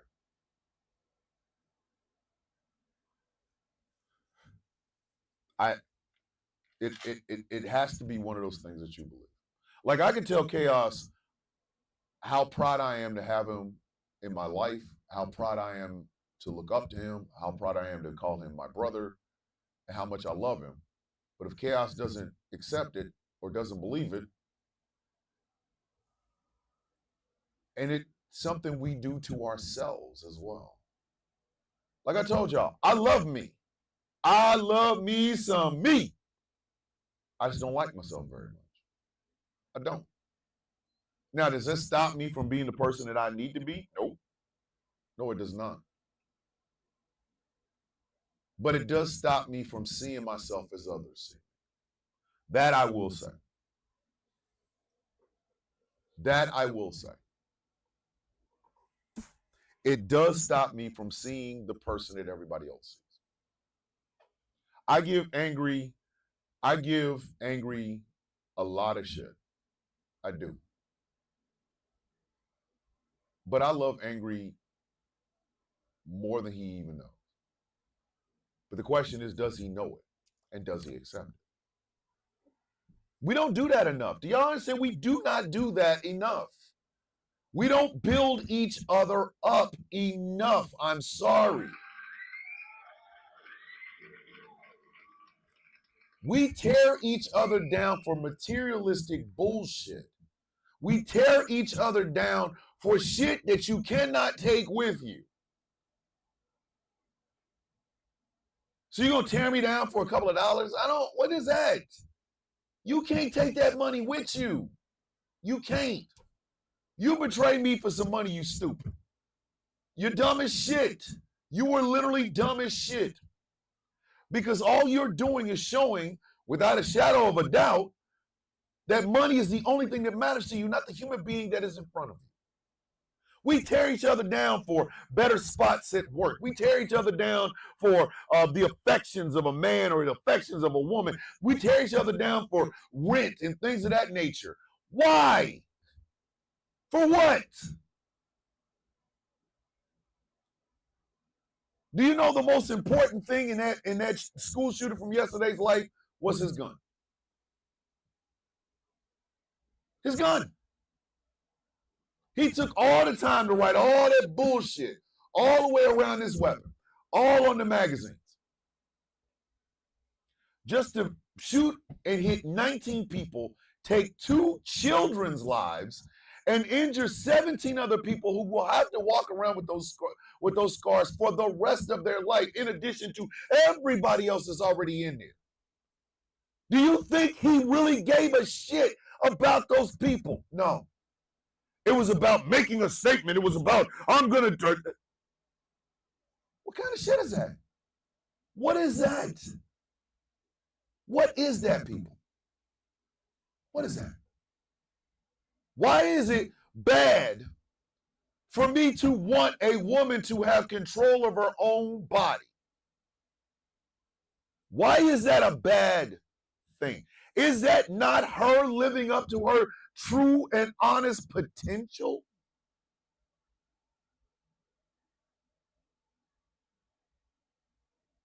Professor Moriarty has entered the chat. Why is it bad for me to look at people when they tell me I'm gay, I'm lesbian, I'm trans, I'm non-binary, I'm queer, I'm asexual? Why is it not good for me to say, okay, but you're a human? Yes? Yeah? I want you to have the best life possible. Why is that a bad thing? Why is that a bad thing?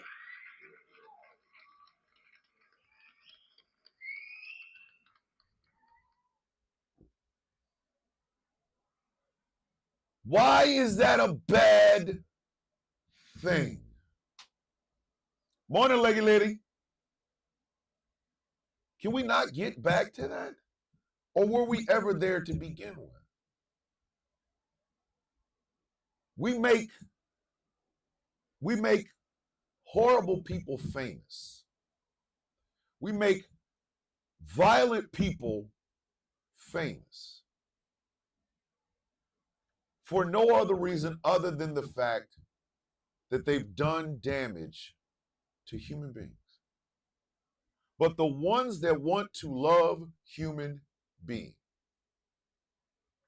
the ones that want to celebrate the human heart, we're told how weak we are.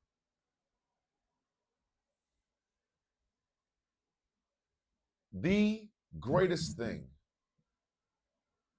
that I've ever done in my life is become a father. There isn't a title. There is not a title that I will ever have that will be greater than the title of dad. Period. Nothing. Nothing. My children are my heart. I see the best in them. I see their flaws. I see their mistakes. I see their bad choices, and I love them anyway. I love them anyway. Can't help it. I need more of the love from my kids. I need to give more love to my kids so that they can flourish. No title I will ever have in this life, nothing I have ever done that will be greater than being a father. I get it. I understand it. We all have had some complicated relationships with our parents. Some of them have been really, really bad. They have been hurtful. They have hurt us. They have harmed us and scarred us. There are things we have to work out day after day after day after day after day. But you're still human. You're still deserving of love. You're still deserving of affection. You're still deserving of grace and growth and joy and laughter, love, intimacy, lust. You're deserving of having your spirit renewed, your faith rewarded. And don't ever let anybody tell you otherwise, because you do. For no other reason than you have a human heart.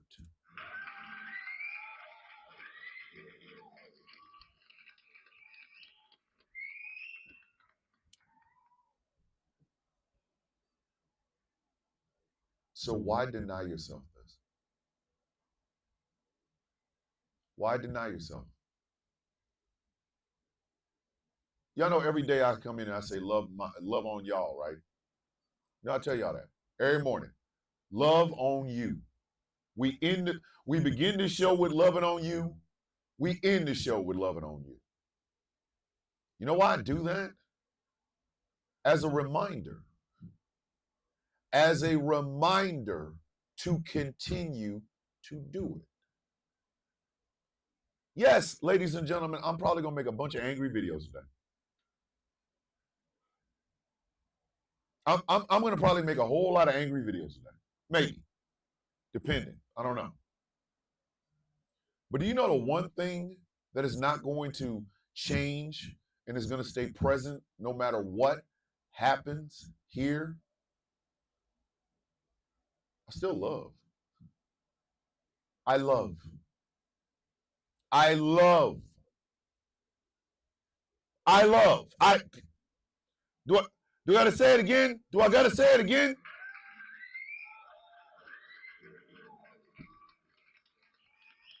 I love. I'm gonna go on lives and I'm gonna be really, really angry. But that does not stop the love that I have. I'm angry about situations. I'm in love with life. I'm in love with life. I love.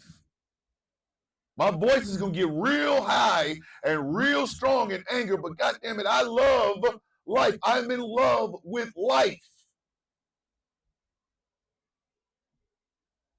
I love people, even when I don't like y'all. I'm going to give you some encouragement in your comment section if I see your video.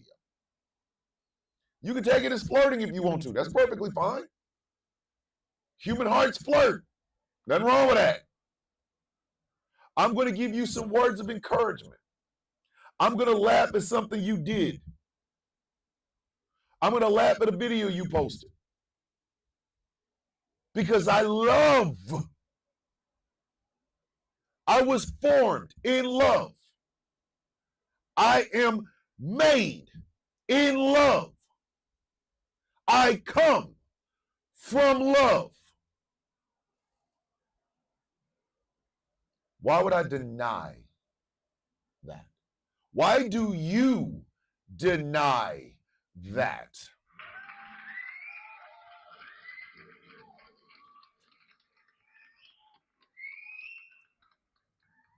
Why do you deny? Why? Why would you deny something that is natural to you? You're supposed to love. You were supposed to love. I get so goddamn mad at them damn wannabe SOCOM special forces cats. I get mad at them. I get mad at them. And the reason I get mad at them is really, really, really, really simple. Yes, you can be the sheepdog. You can kill the wolves and all that other good shit. You can put on the Oakleys and go places and shoot people in the goddamn face. And then you can come home and spend time with your family. Can I ask you a question though? Seriously? Do you love the people around you, or just the ones in your family? I get it. You love your team. You love your wife. You love your kids. Love your dog. Love your pickup. Okay, great, fantastic. All right, whatever. But you understand that doing all that sheepdog shit, you're protecting sheep. Them sheep who don't know this, they don't know what you do for a living. They only see you after the Oakleys and the weapons with the sheepdog shit. Are you spreading any goddamn love to people outside of that, though?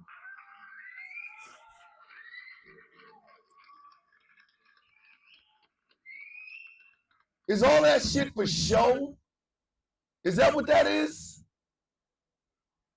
I want more of it. I want more life. I want everybody around me to have the best day possible, the best week possible, the best month, the best year, the best life. Because you smiling, I'm smiling. We out here just enjoying this. Because it can end like that. It can end like that. Some of y'all are probably going to watch this for the very last time.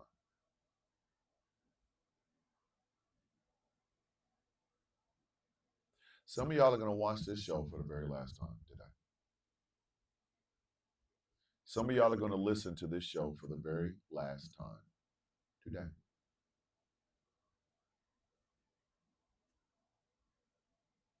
That is not me wishing death on you. In fact, I would love for you to be back tomorrow. But some of y'all are listening to this show for the very last time. It is a very sad realization. This might be the last time I do this show. Tomorrow at 8, y'all might tune in and go, where is Thomas? Where is the sound of coffee? It might be the last time.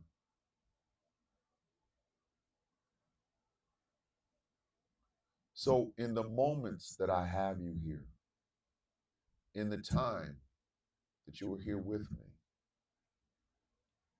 I want to give you all the love and affirmation that you need to get through the day. In return, I will read the comments to get the affirmation that I need for the day. We don't know. We genuinely don't know. There is an opposite of cruelty for cruelty's sake.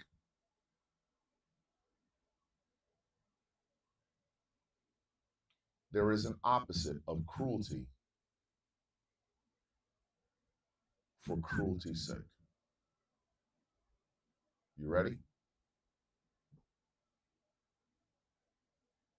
It is love for human's sake.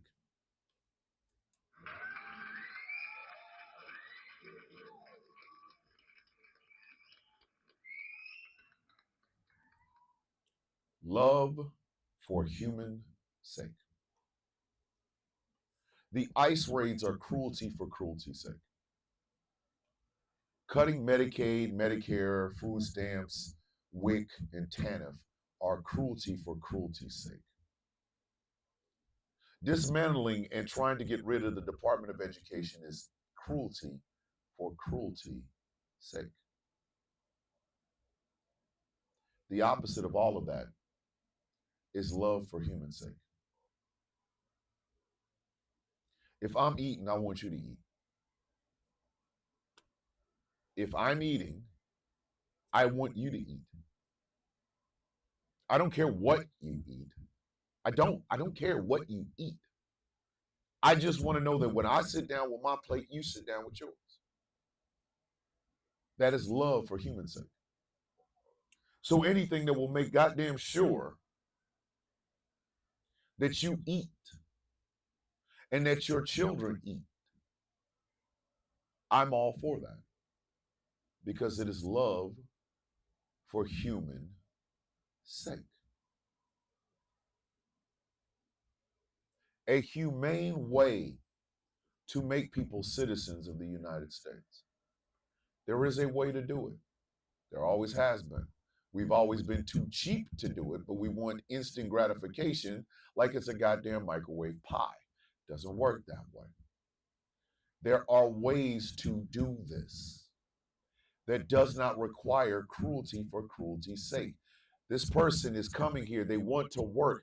They want to work these jobs that they are very well skilled at that helps their family. So let's get them in here. Let's make them a citizen and let's allow them to do that job because it is love for human sake. They're feeding their families. They are paying their bills and things of that nature. It is love for human sake. I want you educated. Because an educated man, an educated woman makes educated decisions. And those educated decisions then in turn help people along the way.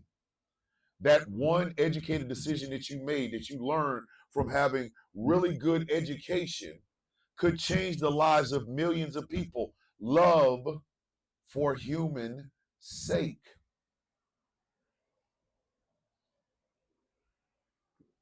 The man that took the lives of those 2 children yesterday and shot those other 17 and shot and injured those other 17 people was being cruel for cruelty's sake. He knew where they were. He even planned it, and then he did it. So how do you beat that?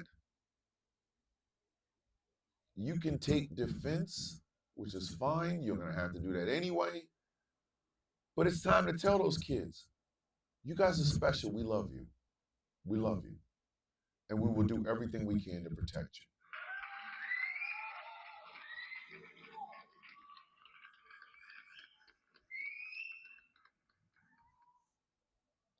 you. In some churches, they are teaching that empathy is a sin. I hear on the Sound of Coffee, which is not a religion, it's just a coffee show. But here at the Sound of Coffee, empathy is mandatory. Empathy is mandatory.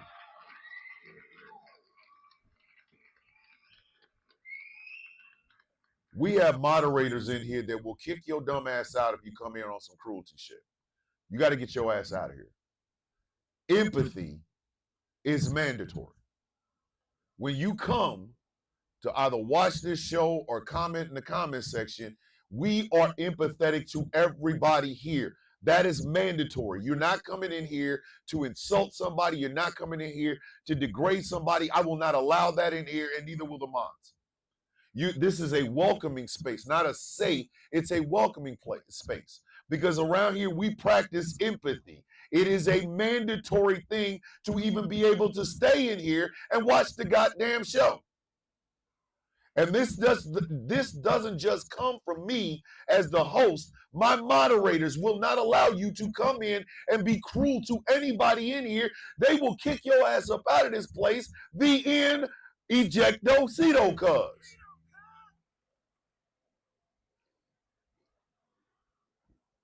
Y'all get enough of lives where people go in and this person's ugly, this person's this person's that. And yeah, I'll give y'all some of that. That's why we have named days of the week. That's why we have misunderstandings and furniture moving on Monday, trifling on Tuesday, why on Wednesday, truthful Thursday, and flag on the play Friday. We have named days for all of that. But nobody gets to stay in this place, in this space, watching this show, if you are not going to be empathetic to every goddamn person that's in here. I have control of this space. My mods have control of this space. So damn it, empathy is mandatory. And when you finish watching, when I sign off today, I want you to feel that I love you. I want you to feel that I am proud of you. I want you to feel like you are a productive, beautiful, thought out, well-made human being. You are loved. Someone is proud of you. Someone is looking at you and saying, I love you. Have the best day possible. I am empathetic to everyone. Exactly, Michael Pruitt. Those people wouldn't want to be here anyway. I am empathetic to everybody that watches. I wait, or I know that y'all love me. Again, wasn't about a monetary thing anyway. It's always been about, how do I make the world a little bit better? Doing the one thing people have always told me to do with, oh, well, you have a platform. You have a platform. You should do this, that, and the third. That is exactly what I am doing. Far too many people are walking around here right now without love in their heart. They don't have somebody that is going to tell them, hey, man, I'm proud of you. We're still walking around with the same old hardware we was given by somebody else. Boys don't cry. Girls, this, blah, blah. Nobody takes the time to stop to say, hey, I love you. I'm proud of you. You're doing the absolute best, and I could not be more proud that you do. What does that? Men are walking around here strapped out, ready to call insults and snowflakes and triggers and shit like that. These guys need to cry. They just don't know whose shoulder to cry on, because they're still on that masculinity bullshit. Still.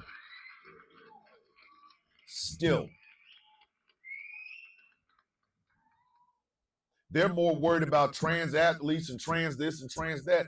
I'm worried about the human being that makes up that trans person you have such a problem with. Are they okay? Are they eating? Do they have a good place to sleep? Are they being harassed and bullied?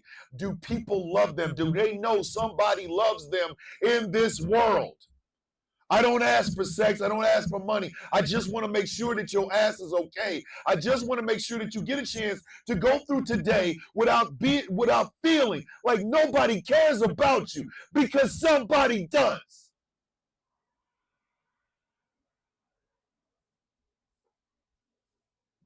We get emotional. I ain't gonna hide it. I've been trying to hide from crying all of this show.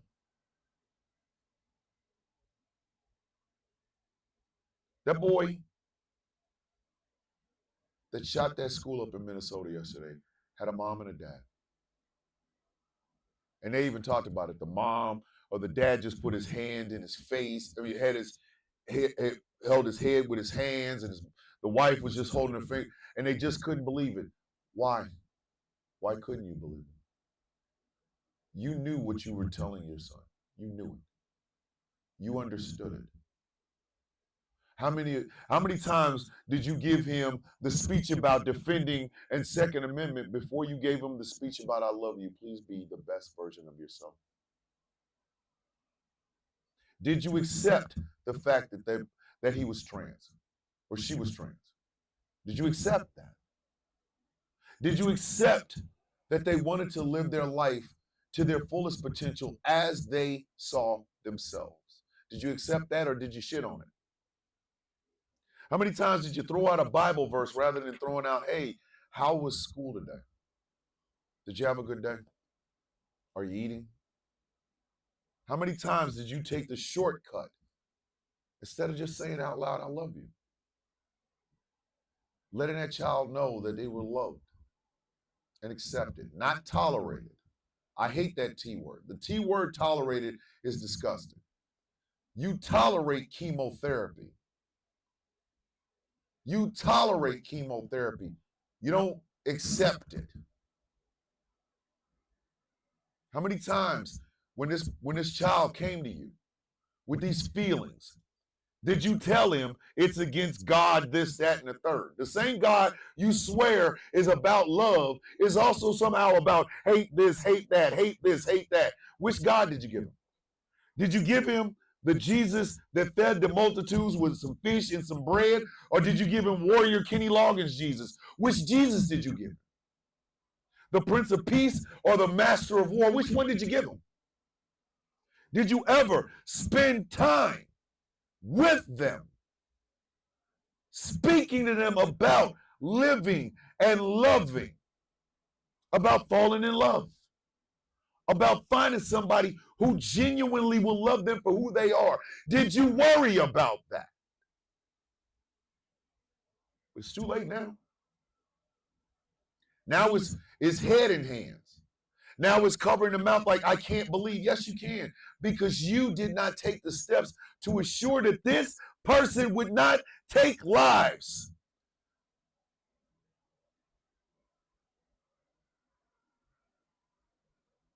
You didn't do that. And do you know how a person has never met the three of you ever in my entire life, do you know how I know you failed at doing that one thing? Because 19 people got shot yesterday. 2 children, an 8-year-old and a 10-year-old, are dead. 17 others, including 14 children, have injuries that they will have to live with for the rest of their lives. If you had taught any sort of love and empathy to that child, those 17 people wouldn't be shot. And those 2 children would be still alive today.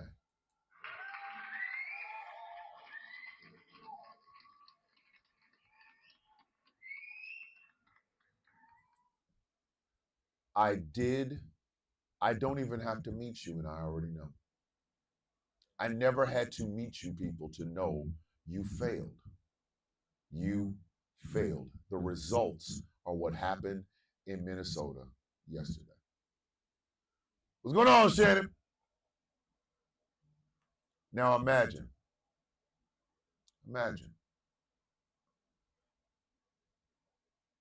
if he had gotten the love he deserved. If he had been accepted, hugged by both of his parents and told how much of a great person he's going to be. Loved on, hoped for, asked, what is it that you want in life? What do you want to be? Let us help you get there. Let us help you become the best version of you. Instead of us looking at this from the standpoint of a person took the lives of 2 children in the process of shooting 17 others, we got to go find out, oh, he was trans, oh, he was not. Oh, was he a Republican? Oh, was he a Democrat? Oh, look at all the racist shit. Oh, but no, that's MAGAs. This is that. This is what we're doing right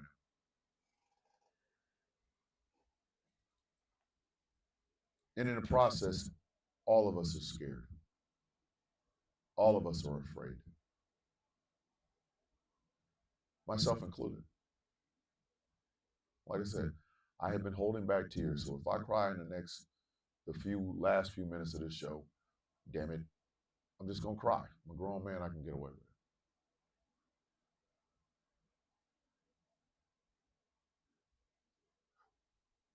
We are supposed to love each other. We're supposed to. And people have to do something really heinous for me to hate them. You really do. You got to do something heinous for me to hate you. You do. Because my default setting is love. My default setting is love. It's what my mother and father taught me. It's the reason my mother said I couldn't be a teacher, because my heart was too big.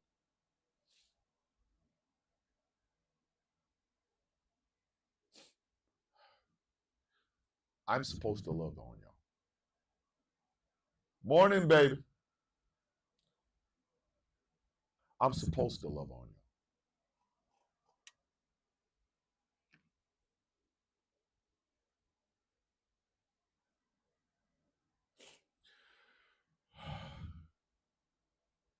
It's my job. It's my responsibility. Somebody asked me, what do I want as far as my media career or whatever? I said, I just want to be paid well. I don't want to be paid like shit. And y'all might say, well, wow, that's about the money, huh?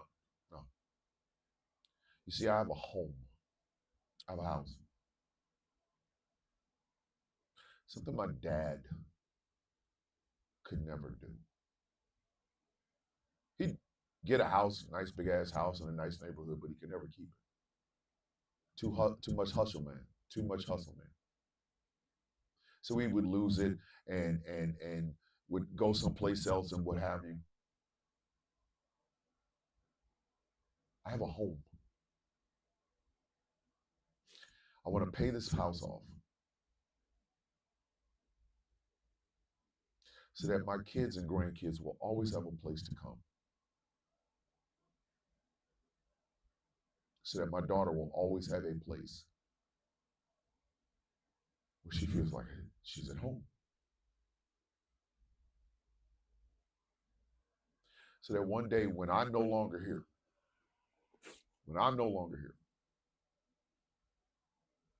my grandkids can walk in here. You see all of this. The wife might get rid of it. I don't know. She did threaten to give all of this to Angry, so I don't know. My grandkids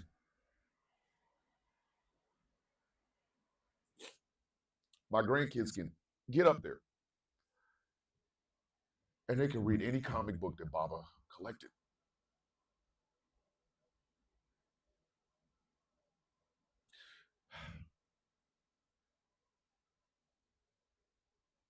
And they can share. They can share a part of me. Part of me. That's why I want to pay off this house. That's it. I don't want to be super rich and super famous. I don't want Bugattis and jets and shit like that. I just want to pay that goddamn house off. I want to pay that house off. I want to pay off the shed. And I want to leave this as a place where my grandkids always know that they are welcome. They can bring their friends. Let me show you what my Baba got. Oh my God, you got to see what Baba collected. You got to see all the cool microphones and stuff.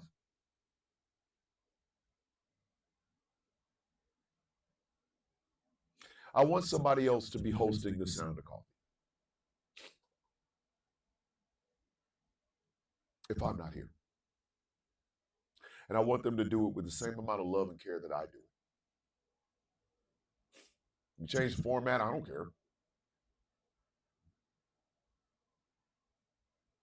But whoever it is, I want them to flourish. I want them to flourish. I want the guild to do more. I want us to truly make an impact in the world. Fighters that can fight and love, and people who we love hard and wish and hope for the best of people.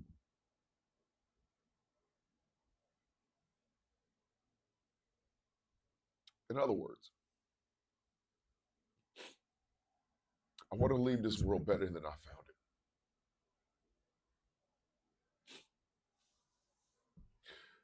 I want to leave this world better than I found it. And when I found it, wasn't a whole lot of love here. There's a lot of pain. A lot of people hurt. A lot of people not seeing that light at the end of the tunnel as salvation, but another train. A lot of people not liking the lives that they live, the bodies that they're in, and they hate themselves so much that they harm themselves or they harm others.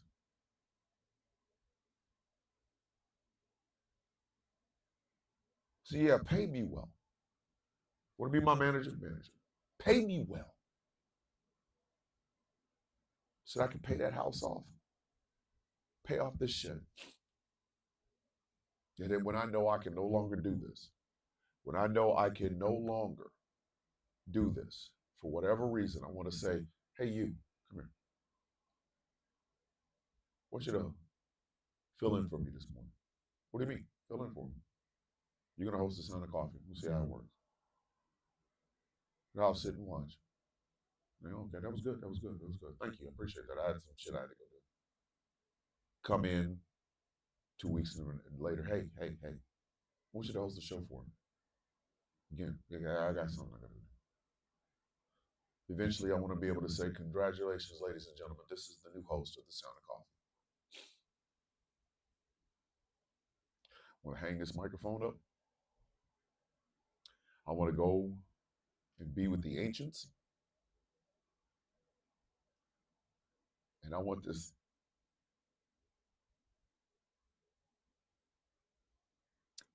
to be a place where my grandkids can come and feel just how much I love them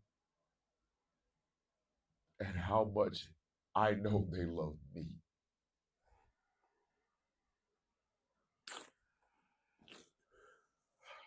So I'm going to end this show this way. You are more than your mistakes. You are more than the flaws you think you see in you.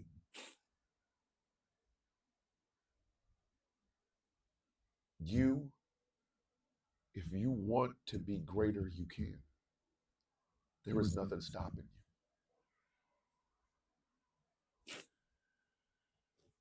There is nothing stopping you. You just got to know that somebody gives a shit about you. Not your political affiliations, not your amount of weapons, not the hardness and shit. They give a shit about you. They care about you. They love you. You got to know somebody is proud of you. They are rooting for you. They understand you're going to fail. They understand you're going to stumble. They understand you're not always going to get it right, but they love you none the less. They love you none the less. Where you live, that's not the problem, unless you are living someplace where it's harmful for you, in which case we want to see you out there living better. Your political views only become a problem when you make them a problem.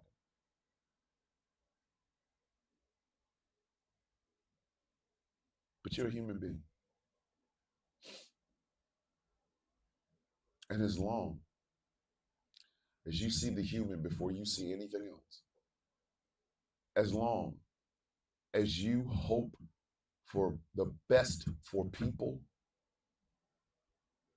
and that you are doing it not for any reason other than the fact that you see a human being standing before you, as long as you're doing that, you will be welcome here. I will accept you with open arms. In the words of my favorite band, one of my favorite bands, Elbow, we got open arms for broken hearts. Like yours, my boy. Come home again. I am proud of every one of you. I am proud of you because I know you are going to do your absolute best today. It's already been said. It's already been done. And I'm perfectly okay with that. Your best is all that is asked for. That's it. Your best. I am proud of you. I am very, very proud of you. Somebody loves you. Somebody loves you Even if you don't feel it, even if you don't think you deserve it, somebody loves you. It's me. It's me.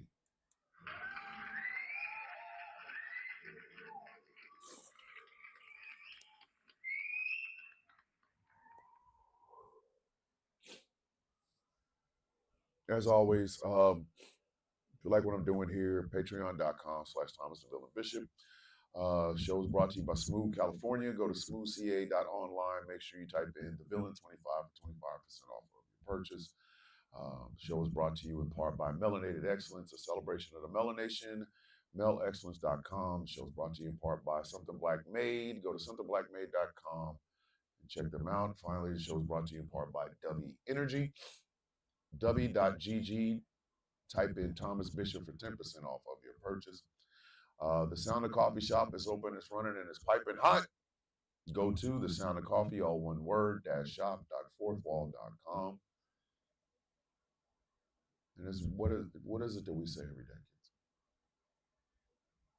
In the immortal words of Tracina, hydrate, elevate, self-love is self-care. I love y'all. Have a beautiful day on purpose.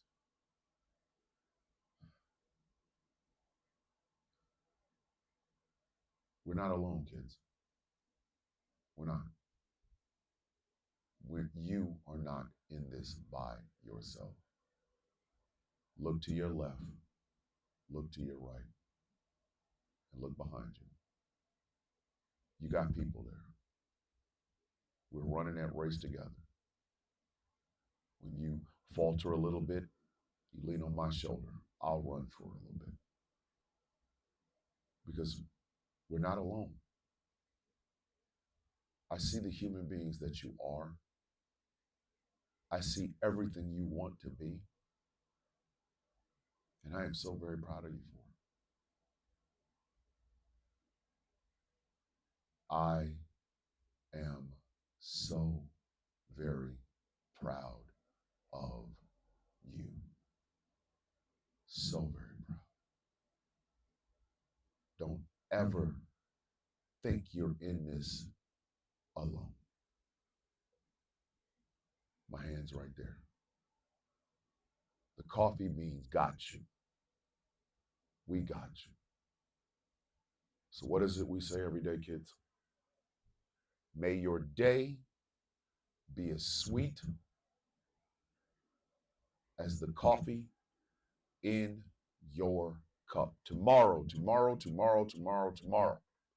we will be giving away one of our flag on the play tumblers from Crazy Things. I need to get with Chaos, Angry, and Smoking Hot to figure out how to give this thing away. Tonight is Superplex Party with myself and Angry on these Ghost Claw Productions radio airwaves. This is a very hopeful, a very loving, and a very honored Thomas Bishop. I am the villain. I am the leader of the Villains Guild. I sit in the title of the Brutalist. And this has been one of the most emotional but cathartic episodes of The Sound of Coffee I've ever done. And it is all because of you. This has been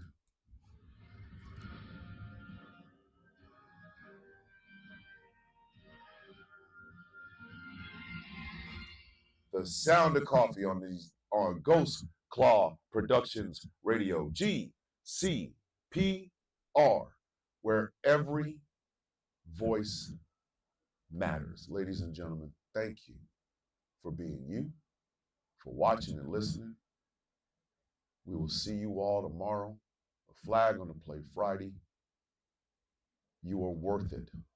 You are worth it. Don't ever think otherwise. Don't ever think otherwise. With love from the bottom of my heart, I say this. With peace from my mind, I give this. Oh. and just a little bit of hair grease. I will see y'all in the morning. I love y'all. Be safe. Peace.